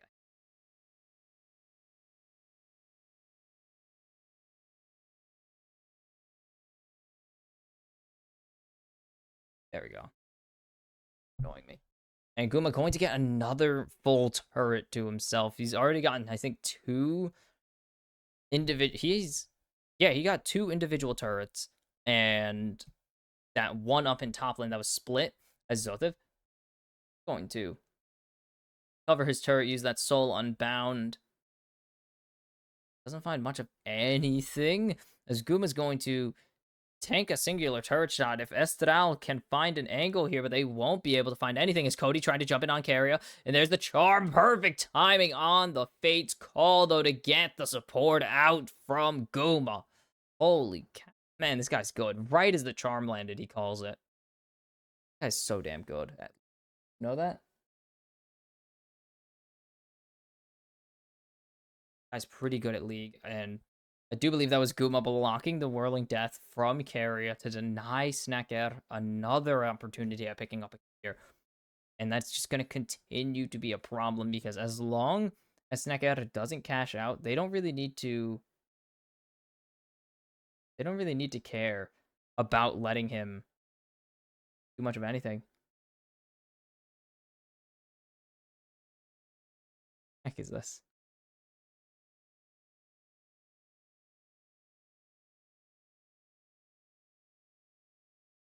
Sorry, I'm distracted. But area throwing out some stealth. Not stealth at all. 3 members of T1 piling into the enemy jungle. Gonna clear out some vision and continue to apply their map pressure they have so much of at this point. As Ackerman in a not great spot. Estral pushing down mid lane. They're trying to get this tier 1 down, possibly with Snacker. Zothev going to lock down Carrier. But he's gonna get kicked. He's gonna be able to jump away. There's Owner following him all the way. He's forced to flash away, but there is the turret shot taking him out. And now Estral have overextended themselves. And here comes Faker with the shockwave. He's going to get everyone able to get away from the shockwave, but it's gonna cost a flash and an ulti. And now here comes the Rift Herald charging down to put some finality on this, as that is going to be the tier 2 gone. The Rift Herald survives with 74 health. It's one tick away, and they will actually be able to stop it there. But is it going to be enough of anything? There's the inhibitor exposed now, and T1 finally going to possibly disengage, but they could continue to be aggressive. Cody's already down. Great charm on the flash away, and Owner's going to give his life for this inhibitor. And a very nice play from Estral there. They have some moments. It's not enough, but they've got themselves some moments to, oh my goodness. They're not winning, but they're showing that there's something there. They have some good plays in the tank, definitely. But they give up 3 turrets to show that. This play, Cody, you've got to be kidding me on this play, Cody. So the Q lands and flashes to buy himself time to buffer the charm. Too perfect, actually, from Cody right there. Up against the freaking world champions, man. I don't expect them to win, but they've had definitely shown that they got fight in them. They're definitely not afraid to try and take on some better players, some of the best in the world. Put up one heck of a fight. Oh, man. This was a brutal draw. They knew they were facing T1 before they even won the champion. Like, Rainbow Seven and Estral both knew they would face T1 regardless of anything. Before they won the championship, both sides knew that they were going to have to go through the best in the freaking world to try and make it to the main stage. And honestly, good. As Ackerman, his Hex Flash going over the wall doesn't really mean anything. Hey, you put up a good fight against T1. Nothing else really matters. You're going to have to face him eventually, either in the main stage or in the bracket stage of the play-ins. So you're going to have to fight him eventually. Might as well get it out of the way. Also, you could say you played against Faker, which is pretty awesome. Or Carrier. Or any of them. That's pretty cool. And now you see the blackout. The absolute blackout. And it is completely T1-sided. 6,000 gold. 6? Yeah, 6,000 gold ahead for T1 right now. They're going to grab Soul Point the second that this dragon spawns. Zeus is just bullying Zothiv out of his own top lane right now. Or out of his own bot lane, sorry. Cody having a really solid game, 2-0-4. He's had some good plays in the pocket, but team game, going 2-0-4 doesn't matter when team is down about 7 to 5k. Is the charm going to land? Do they have anything left to lock down Zeus?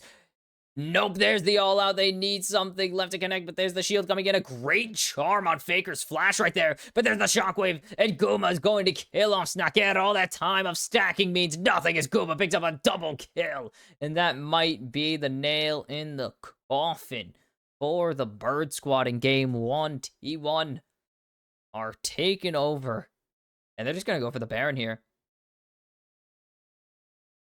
There's no real way that Estral can test this Baron without giving the game up. If they go for it, I don't see an angle where it works. Carrier just going to root. Yeah, I'm just going to stand here.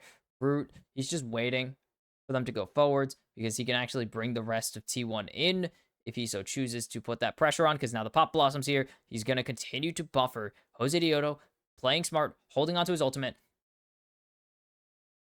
And go over the wall, Jose. He doesn't get it, and there's going to be no steal here. Baron goes over to T1. Jose Diodo is down. Zeus is teleporting into the base, and no one's going to be able to kill him. He's got the Baron minions. Cody can't get back to base right now. Carrier is on his tail. And it's time to play. Time to play the game, Cody. Can you kill the best support in the world? Doesn't look like it's going to happen. Zeus able to go forwards with the Pathmaker, and this is just a victory lap for T1 in this game. But maybe there's a great play there. The Whirling Death, almost enough with all the damage they threw in. Faker's going to be able to survive, though. Zeus just isn't taking damage. That's the power of the Pathmaker. And he's going to juggle as Jose has picked up owner.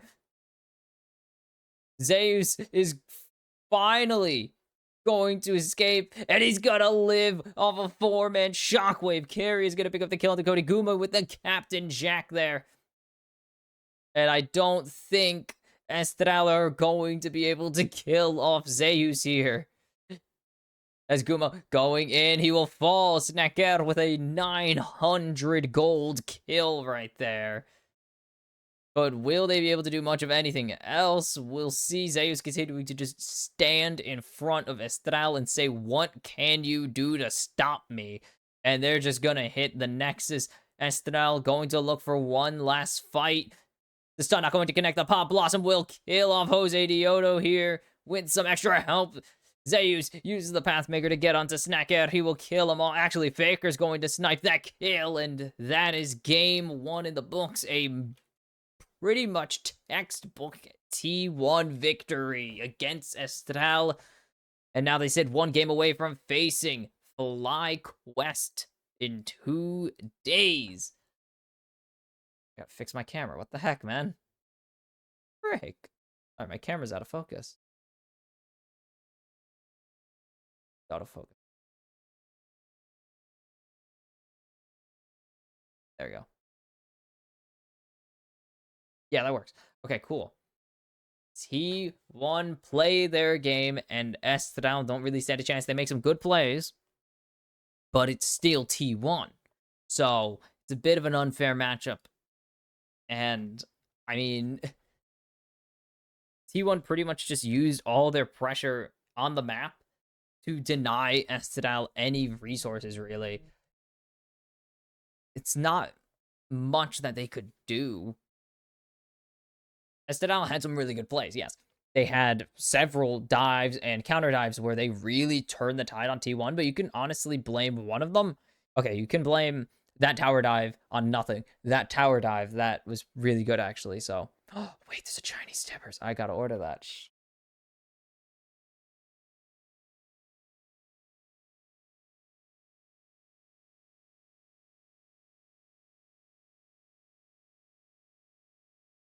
Oh my god. Okay, anyways, sorry, I'm listening to the desk too much. But Estral had a really nice dive. That was a great play that they could have made. The play under their own tier 1 and bot was definitely a blunder. It was a good catch out and good response from Estral, of course, but that was T1 pretty much blundering their execution and is not respecting the capabilities or maybe limit testing what they could get away with here. Zothev actually really good play here, but just doesn't have flash, can't get away. They've had some good moments, but good moments won't get you anywhere against the world champions. You need to have really solid, complete games, and that is just really, really hard against an opponent that is just so top class when you are still working to get to that consistent international level like the LLA has been. They've been trying to build up and they've been improving. Yes, I've I've been watching them over the past 4 or so years and they've been improving year after year, yes, but not enough improvement to match the LCK2 seed, not by any margin, which is nothing against them. It is just Korea are playing a different game compared to most of the world. That's just how it's gonna be. T1, of course, had some blunders. They've been playing a bit more aggressive. They definitely played a lot looser than they normally would against their top flight opponents in the LCK or against as if they were playing in the knockouts or the main stage. That was a blunder by Cody. That charm. So many crucial charms missed by Cody that could have at least given them a bit more opportunity to play or to open up their opportunities or win them fights that probably couldn't, but there's just too many plays where it's just nothing. Too many plays where I say someone on Estral misexecutes and costs them that fight. And I'm not saying they're going to win even if they clean those up, but it does help to clean those up quite a lot. Like it helps if you clean those plays up, which I can see them doing. And this is mostly just trying to see how far can you get. What can you do against the top maybe 3, I would say at least finalists?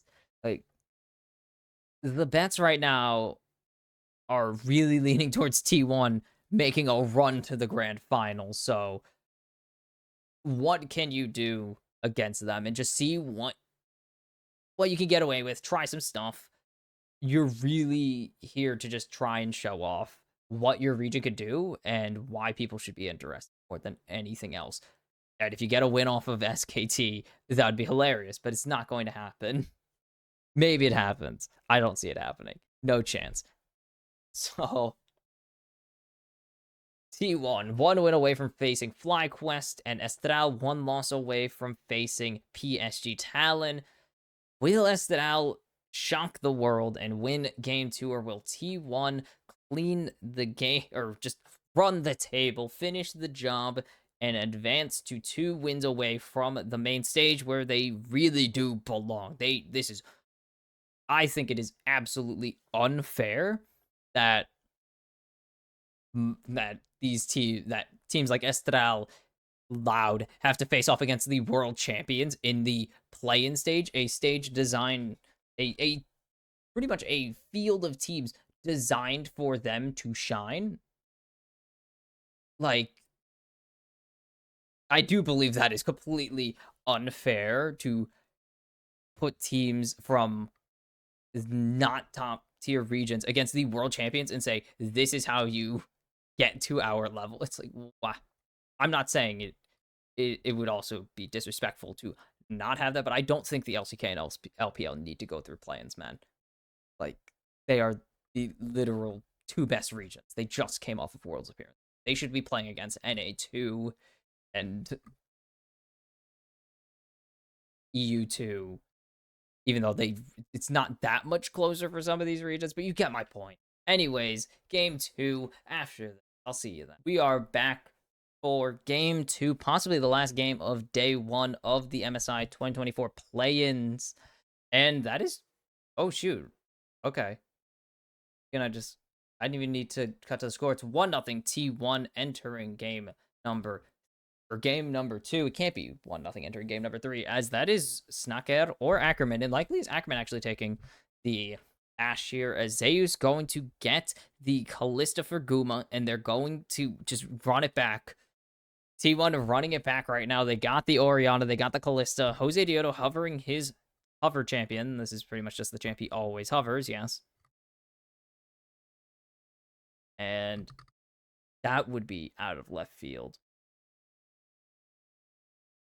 That would be very out of left field if they went for it. And no. What? Draven Ashe. Have they run this before?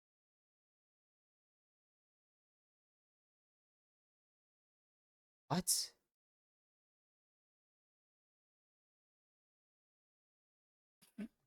That's actually hilarious. Sorry, they're joking about standard gamer scared as freaking stupid. I love it. I'm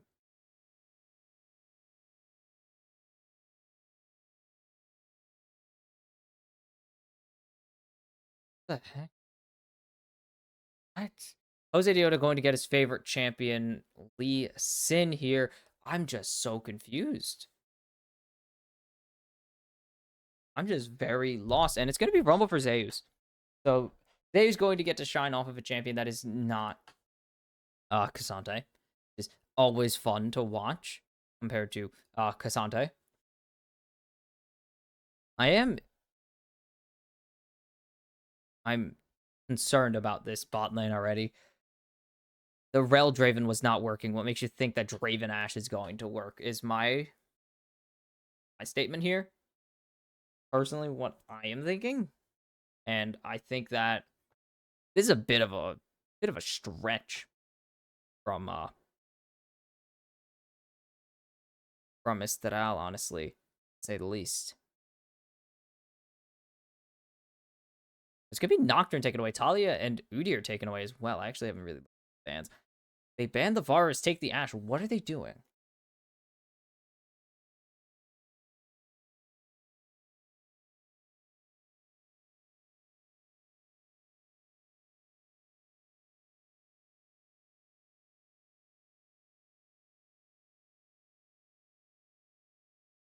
This is a Rumble support. Okay. He's back on Cassante duty. Have fun, buddy. Is it going to be carriers? I joked. I literally just said this earlier in the. I said this earlier. I guess not in the stream, but earlier while recording. Is this going to be Rumble support? It was not. It was for Aja. Didn't happen, but and Zotif going to go for the Aatrox here, and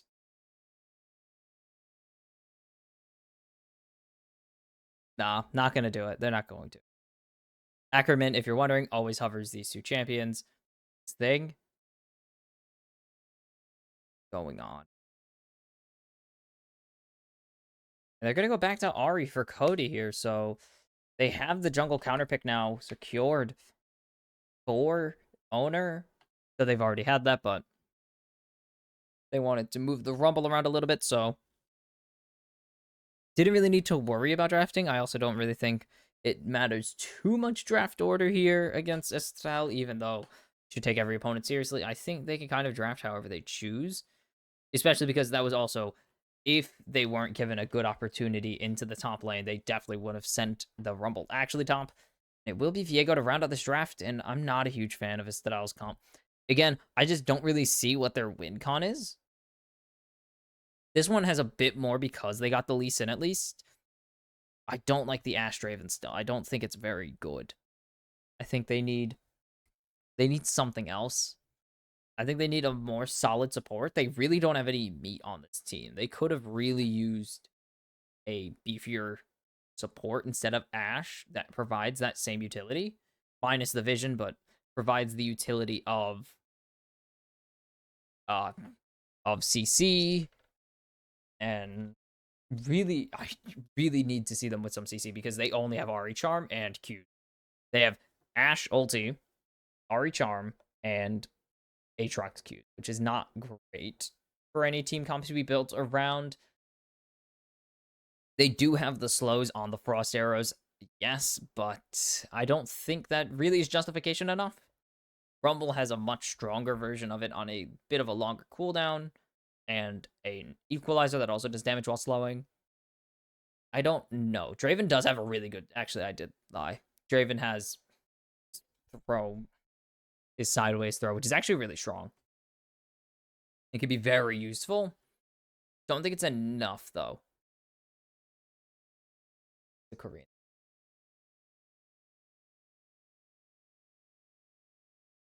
I never got it. I'm not engrossed in any capacity. Dear God, no.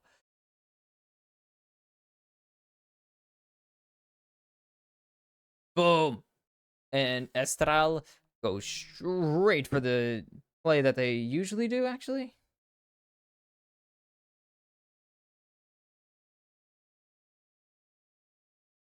This is pretty usual to want Estral open. This is actually very, I wouldn't say very common, but it's a lot more common in Latin America than I realized at the time, where both teams will run to a specific lane. We'll just full send a team to a lane just in case someone got lazy and or if someone's trying to set up a lane, a bush hide. If they think someone's trying to set up in a front brush, they will send the entire team there to punish it. It never found anybody. They never really find anyone because anytime they think a team can do it, the team usually also realizes that most teams kind of know, okay, we can't do it because they're gonna send 5 there if we go for a bush setup. We'll know that the entire team will be there to punish us. So it's usually just for scouting or to set up an invade, actually, more often than not. Like, I don't think it caught us. It might have caught 2 players, and I'm pretty sure one of them was actually during a... well, Zotif has rotate out. Pretty sure one of them was during a... Both teams went to set up punishes in bot side. And we're seeing the same play again. If you remember this play, it literally just happened. And Faker's prepared this time. And a good flash charm there, but Faker still has his flash. And a good Q flash on Faker's flash, and Cody gets first blood. And that's more Estral's speed because Cody has quite a few first blood kills actually this season. Cody has quite a few of them. I'm gonna go check specifics, but that is what they did. A lot of it. Baker went for the flash and was red. Very good reads here, and Estral going for the 4-man dive onto Zeus. This is why the lane swap is so popular. Ackerman tanking up the turret right now. He's going to heal barrier, and everyone's going to get out to safety. Zeus is going to survive, or Zeus is going to fall. Jose Deodo is going to survive, and 2 quick kills over to Estral. Here comes the teleport, though. Uh-oh. And Zeus is teleporting in, and now they're going to continue to just try and finish him off here. But he has way too much health, and they don't have enough of anything. Now Carrier going to flash. There's the ignite from Carrier, and the ignite going to do enough, and there's Snacker cashing out. Zothev is going to survive. Zeus has died twice, and they got him, man. What is going on? What the heck is going on this game, man?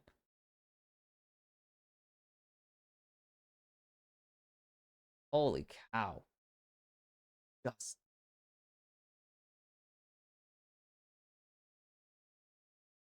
They get this one. They actually, because they have Aatrox, they have a really good one. And great flash there. Baker had to flash. He had no choice. For those wondering about first blood percentages, I talked about it. There's Carrier's ignite. He hit the Electro Harpoon, gets the flash for flash, so it all works out. Cody was second in mid lane for first bloods. Only second to Kaze, who was one of the most aggressive, I believe. Yeah, averaging the most kills of, I believe, almost anyone in the definitely most of all mid laners, and I believe that's 6th in kills. So Kaze had a lot of first bloods because he killed a lot of people this season. Cody also was pretty up there. But if you're wondering who led the league in kills, it was Snacker. Snacker who led the league in kills. Oh, pretty good. And look at that money. This is the best chance that Estral have had to give themselves a chance to win this game. But now Zothev has no health. And Zothev has no XP. Zeus is level 5. Owner's level 4. This is just not good. A nice cancel at least on to Owner's engage. And this whole wave is weakened now. As Zeus. Oh, what the heck is going on there? Zeus doesn't time the Pathmaker right. Is Zothev? Are you thinking? Go for it? No. Estral not going to lose out yet. Zothev able to zone here because he is Aatrox into a Cassante. Returning. And this one they don't know about. There's no Jose Deodo here this time to try and save you. And Zothev sees the Pathmaker coming in. He's going to just continue to take this trade here. And now, when is Owner going to start peeling down? Question. Oh. He should, actually, but I don't know if the wave is... Ooh, nice combos from Zothev. But now he's in a terrible position. Owner actually not able to go over the wall. He did really well there to not double back. But I don't see an angle where Zothev survives this. Yeah. It's a solo kill. I don't like how there's no space. It's very annoying in the name, but Zothev is just not having a good time. And he's TPing topside. He's determined that he's done with this lane swap shenanigans and wants out. He wants to go back to top lane, lane and all. He doesn't just want to be facing his lane opponent that he normally would be facing. He wants the lane and everything.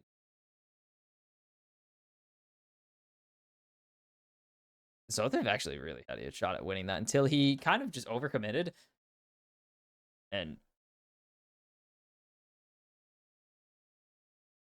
Drake for Void Grubs is once again the trade. T1 did get the majority of Void Grubs last game. I believe it was 5-1. Oh, it also could have been none. Or no, one team got one. As Carrier and Guma aren't super far ahead here, actually. They're very behind because of those kills onto Zeus early.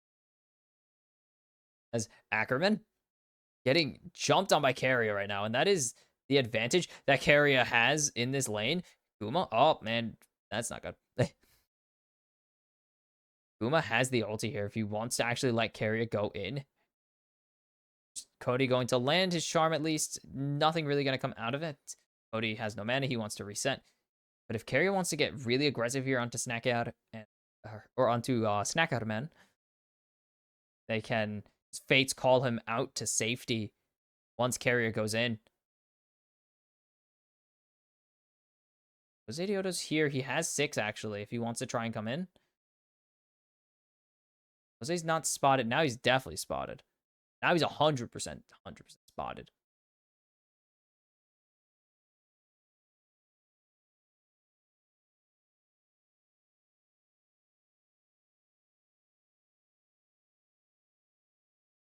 As Carrier actually going to be able to use his Electro Harpoons and damage burst threat to pressure Jose Dioto back and get the ward kills himself.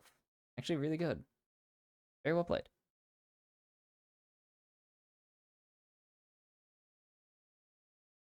Play here, Faker. A really good spot now. Jose Dioto gonna jump forwards, push Faker back a little bit with the threat of an engage. But Cody still should be in a very similar spot to where he was. Faker not gonna pull the trigger on the shockwave there. Harry is here. He could just throw the ulti. Yeah. This is over. This is so done. Flash over the wall. Carry gets the kill.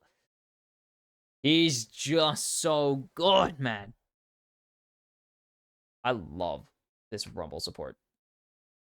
I love Rumble support, man. As there's the all out. Zothev is just dead. He has no time to move. As there's the ulti to follow him over the wall. Oh. Oh, nice snipe by Snacker there to pick up the execute. Cody's going to pick up Zeus here, though. Oh, never mind. Dodge away. He used too many of the dashes way too early. And it's going to be Zeus getting away with his life in a 1-for-1 tower dive. Actually huge for Snacker.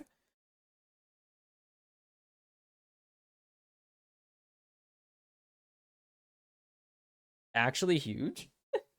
Unironically large play. Guma going to get thrown at here.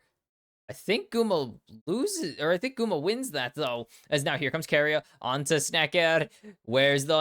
There's the Electro Harpoon. Where's the boom? There's the whammo torpedo into the audacious bravery shield into the Hydro Flame Spitter. Hydra Flame Spitter, not Hydro. Sorry. E1 are pulling themselves back. They let the game get a little bit more chaotic, a little bit more bloody, a bit more unhinged than usual, but Owner just, there's no time to commit. He's already walking that way. There's no time for him to decommit, actually. It's crazy. As Jose gets the insect into the charm, and Cody's gonna pick up the kill onto the Owner, and that is why his Lee Sin is just never given to him. That is why Jose basically never gets to play his favorite champion in competitive, because he is just that damn good at it. Now over the wall, Carrius here. Smite is not available for Jose yet, but if they land this onto Carry, they actually have a lot of damage to come through, and that's going to be Jose Dioto picking up the shutdown there. T1 playing hyper aggressive, like really answering the aggression here, as there's another charm from Cody, but he has no mana. He's actually going to be able to jump over the wall, just escape with his last bit of mana, instead of committing to a very aggressive engage, as they think they can go for this dive. No, there's no wave. Maybe? That's going to connect, but that's just going to be a flash away. A nice stun landing onto Guma. They get a good chunk of damage out, as Zothev is just going to get shredded here. Zothev is very close to dead, but there's the pullback. What the heck just happened? There's Zothev is solo boloed Zeus. He's that guy, apparently, after having a terrible opening to this game. Zeus, I mean, both Zeus and Zothev having tough moments throughout this game, and now it's coming back together. Zeus had a nice play earlier. Now Zothev's going to respond in kind with a nice play and some money.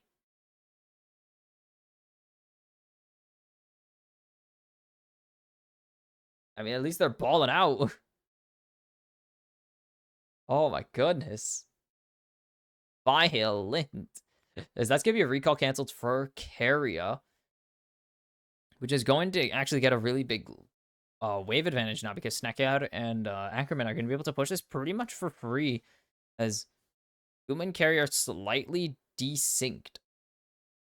Very slightly. So they will be able to actually push this a little bit harder and get a little bit more value out of it because it's only going to be Guma answering.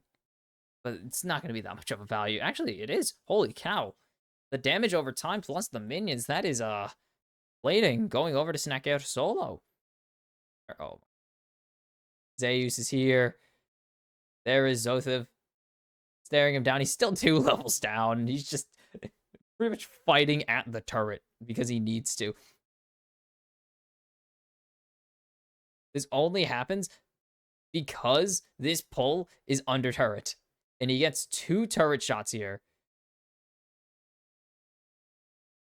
And they are so excited. These guys are losing it because they are so thrilled. They are beating, or well, not beating. They are even with T1 through 14 minutes. That's never the case for most of these teams. As Guma's going to get arrowed, but there's no follow-up available. I think Ackerman just wanted to back him up. As there's the equalizer going. Where's Owner going to commit to? He's going to get charmed up here. But Carrier's just going to flash forwards. That's a lot of damage coming out onto both sides. And it's going to be disengages from both, but Faker's just going to push this bot lane, right? The most important thing, that Faker is going to be alone. He's going to push in. This is really dangerous, actually, for Estral. Faker's going to have a lot more waves to push. They will at least get this Rift Herald. They've had all the Void objectives so far. But the pressure that they could draw with this push from Faker is absolutely huge. They need to be very aware of it. So much gold. I think this, yeah, 16 platings is easily the most platings we've seen taken at MSI so far. As they're going for a dive here. Faker, yeah, Zothev's dead. Zothev is very dead. Yep, there it is. Oh, the pull actually misses. I guess a misexecution. Oh, Cody, that TP is brutal. As there's the flash charm from the Ari, not Ari. And it's going to be a double kill for Owner. And T1, it looked like a weird play. They misplayed it, but they just pivoted to the teleporting player. That teleport was brutal. Jose, I don't see an angle where they engage onto this. Not going to be able to do much of anything to engage on to the extended Owner Zeus Guma. Or Zeus Faker Owner, sorry. Zothev gets away. Dodges the shockwave. It actually doesn't show the outline here. Zothev lives this. If it weren't for this freaking dude dying, if it wasn't for his griefer of a teammate dying, he escapes here. I'm kidding. Not about if Cody doesn't die there, he escapes. I'm joking about the griefer part. Cody's playing great. I love Cody. I love these guys. They're playing pretty solid League of Legends for being from a not strong region and facing off against the best in the world. As there's Faker. The shockwave doesn't connect again. Zothev, the Shockwave Whisperer. Oh, Guma, the arrow's going to connect. Can they do it? The Flash Charm commits. And there's the Riku from Jose Diono. Cody shuts down Guma, Yushi. Cody going to just get in there now. And that is so much damage onto Cody. He's just in there. Did not work. I mean, it's working. There's definitely plays to be made. This is more of the same from Estral, where they're making plays. They have something to show, but they cannot keep the pressure up. As you can see, that gold lead is slowly, I mean, it's actually expanding and constantly collapsing as Carrier going to take a lot of damage there. Instantly hit by the double Q. The win prob, it's somehow very much close to 50. Much closer to 50 than a lot of people would think entering the series. It's way closer than I think it should be. And Zothev doesn't get the check there, misses everything. And that's going to be brutal. As he just burns through his Qs to reset the Qs. Literally burns all of his Qs so he can get another Q reset. So he can get the long range ones. So it's going to be Jose Dioto dropping this Rift Arrow. They're going to try and get this tier 1 in top lane, or at least get some push onto Zeus. And they're going to just give over Soul Point right there. It is T1 on Soul Point. 23 minutes is the timer now. And we're 2 minutes out from Baron spawning. Oh, it's over. Zeus has killed off Zothev. He's not going to go over the wall. Carry is here to steal the kill. Look, I don't blame Carry. It's his one time that he gets to play a hyper carry. This is like the only time Carry gets to play hyper carries is when he gets to play Rumble, okay? Let him have it. Let him have his moment. He never gets to do this. As Owner sees the arrow coming, sees the whole play coming, dodges away. Zeus had plenty of warning to dodge that arrow. Ackerman just throwing it there, see what happens. And it just doesn't work out. That is a lot of wards over to Owner in a very short amount of time. And Snacker, the last line of defense in this mid lane. Here comes the teleport from Zothev. I don't see an angle where this is going to work. And now, here comes Zeus. He's charmed up, and there's the equalizer. A nice kick will send him under the turret, but he's just able to block all of it. A nice ulti, but no one's going to get low enough to die to it. Nice ulti as well from Guma to pull. Oh, took a long time to get Carrier to him. But Carrier going to be able to be pulled to safety. They're going to go for it. Snackhead wanted it all, but just going to get the flash out of Carrier. Not even the flash. Just going to get the W out of Carrier, man. Dude, freaking Rumble. Carrier guy's good. The heck? Carrier guy's good at League. Really good. Oh, Faker? I don't think Ackerman wins that. I believe in him. I don't think he wins. Not gonna happen. Not gonna happen.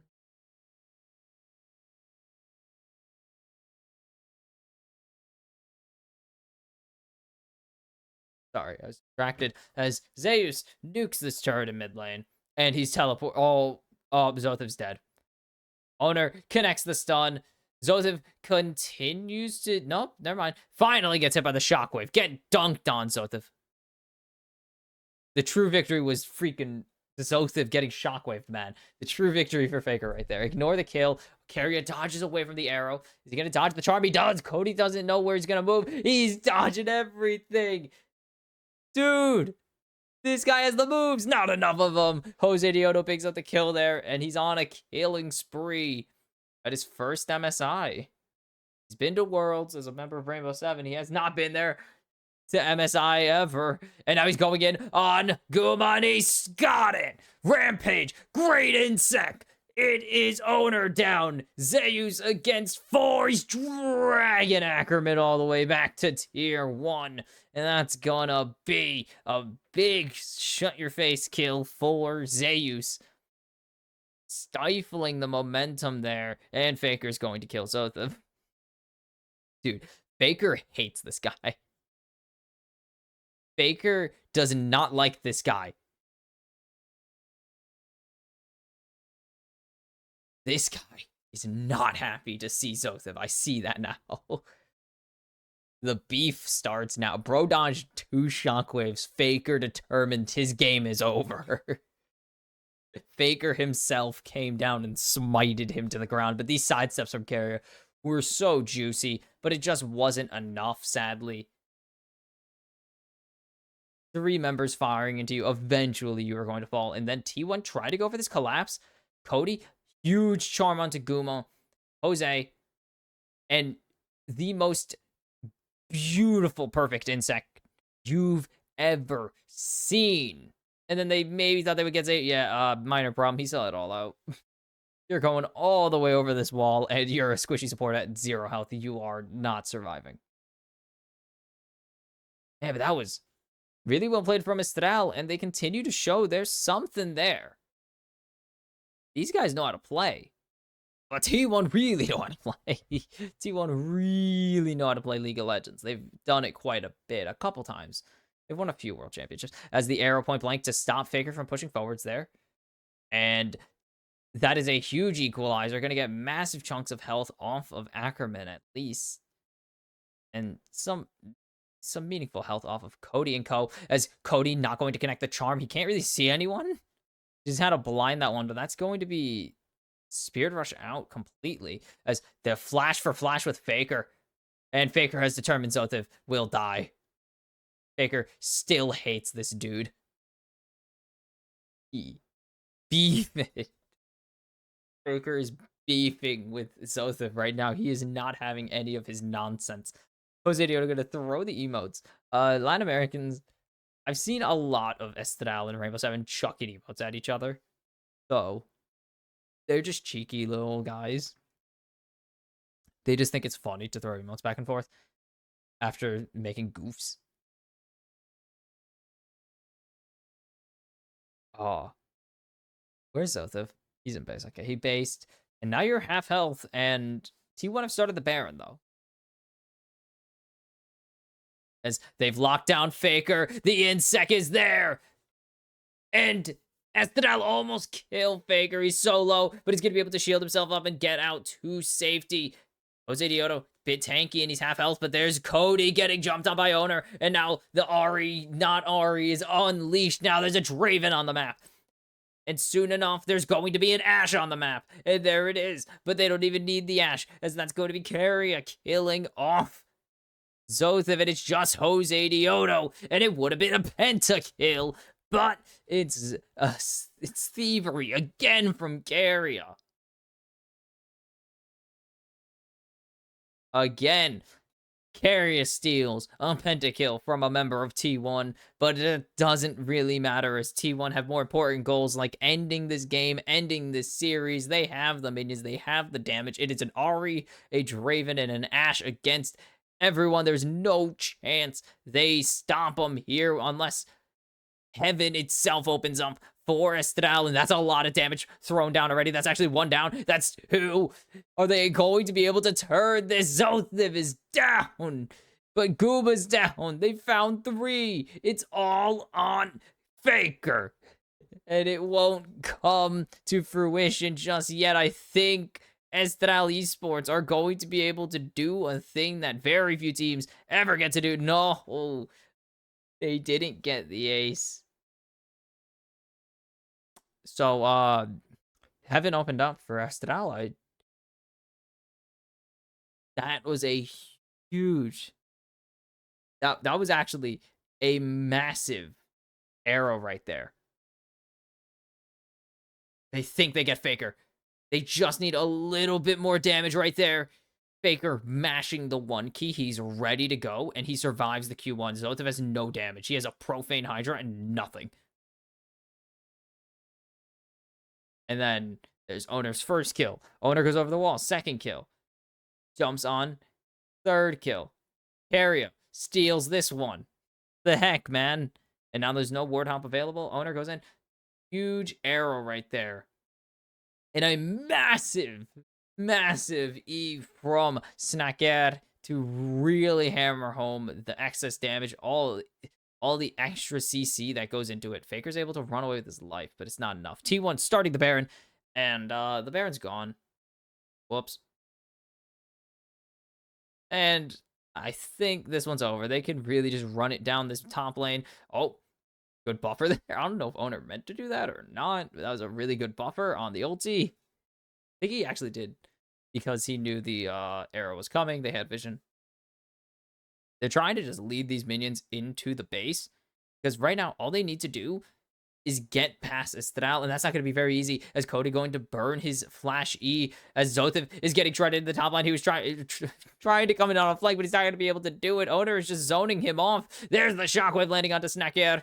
It will be Faker picking up that kill as he goes on a rampage. Ackerman is in the base, and Estral put up one nice fight double kill for Faker. Actually, picks it up with the QW, but 2 good fights against T1, and it will be 2 wins for T1 instead. Very well played from Estral, but it's just not enough. I actually thought Owner was bald for a second. I thought Owner was bald. Sorry, Owner. But T1, Estral had their moments. But T1 obviously played the more consistent game, the more efficient style, and take the win in the end. And they will advance to face off against FlyQuest for a spot in the main stage, as Estral will fall to face PSG Talon. Oh, okay, cool. Nothing bad. And T1 take the bow. I didn't even mention it for FlyQuest. I feel bad because I do like talking about the teams taking a bow because I think it's very nice of them to do so. But as much as I wanted to see it happen, it wasn't going to. They weren't going to take a game off. It is business as usual for T1 2-0. They have bigger business than making it to the main stage, but that, of course, is what they want to do. But they got bigger fish to fry than your Estral Esports and your PSG Talons. They have their eyes set on their first MSI championship in 7 years. I think that one's a little bit more important than making it, or I guess mucking it up with the play-ins teams in particular. Fair. I think that's a fair take. But still got to get through the game, so of course, congratulations to T1. We're able to still do what they wanted and have a little bit more of a looser style, a bit more loose in the gameplay than they usually are, because we don't really see them give up that many weird angles. Usually it's T1 taking full advantage of that. The only team that really has done this to them is Genji, but Genji have done it over the course of like the entire game. Estral really, oh my goodness, Estral really only did it a handful of times instead of consistently being able to keep the pressure up, which is just how it is. T1 know how to break out of a lot of tight and sketch situations because they are just that damn good. And well, Estral learned the hard way that it's very difficult to beat T1 in any capacity at all. And now, well, elimination for PSG Talon and Estral on the table. And T1 and FlyQuest are ready to possibly punch their ticket to the main stage and not have to worry about being down here anymore. I believe we have the Group B games tomorrow. Means we have Fnatic versus GAM and Top Esports versus Loud to kick off Group B.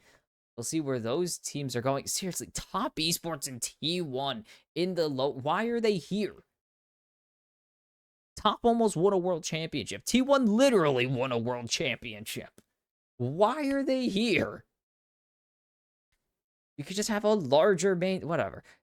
No, we could just have a larger stage 2. Even though stage 2 is really big. It is 8 teams playing in a multi-double elimination bracket. It is 8 teams playing in a double elim bracket, but you get my point. I'm assuming the qualifiers are not best of 5? That's the only real question is all matches are best of 3. Okay, got it. All matches are best of 3. Doesn't really matter. Oh yeah, we'll talk about the World Championship slot when we get there. But that's it for today. Again, Fnatic Loud or Fnatic GAM. I'm thinking Fnatic Loud because I think they played in Valorant. Fnatic GAM and then Top Esports and Loud tomorrow. And this has been the kimchicast. And I will see you all tomorrow for another day. Legends. It's so nice to be back, man. It's so nice to be doing League of Legends again. I've been doing freaking Rainbow Six and Overwatch for the past like 3 weeks. It's so nice to come back, and it's This big international tournament. See you guys tomorrow.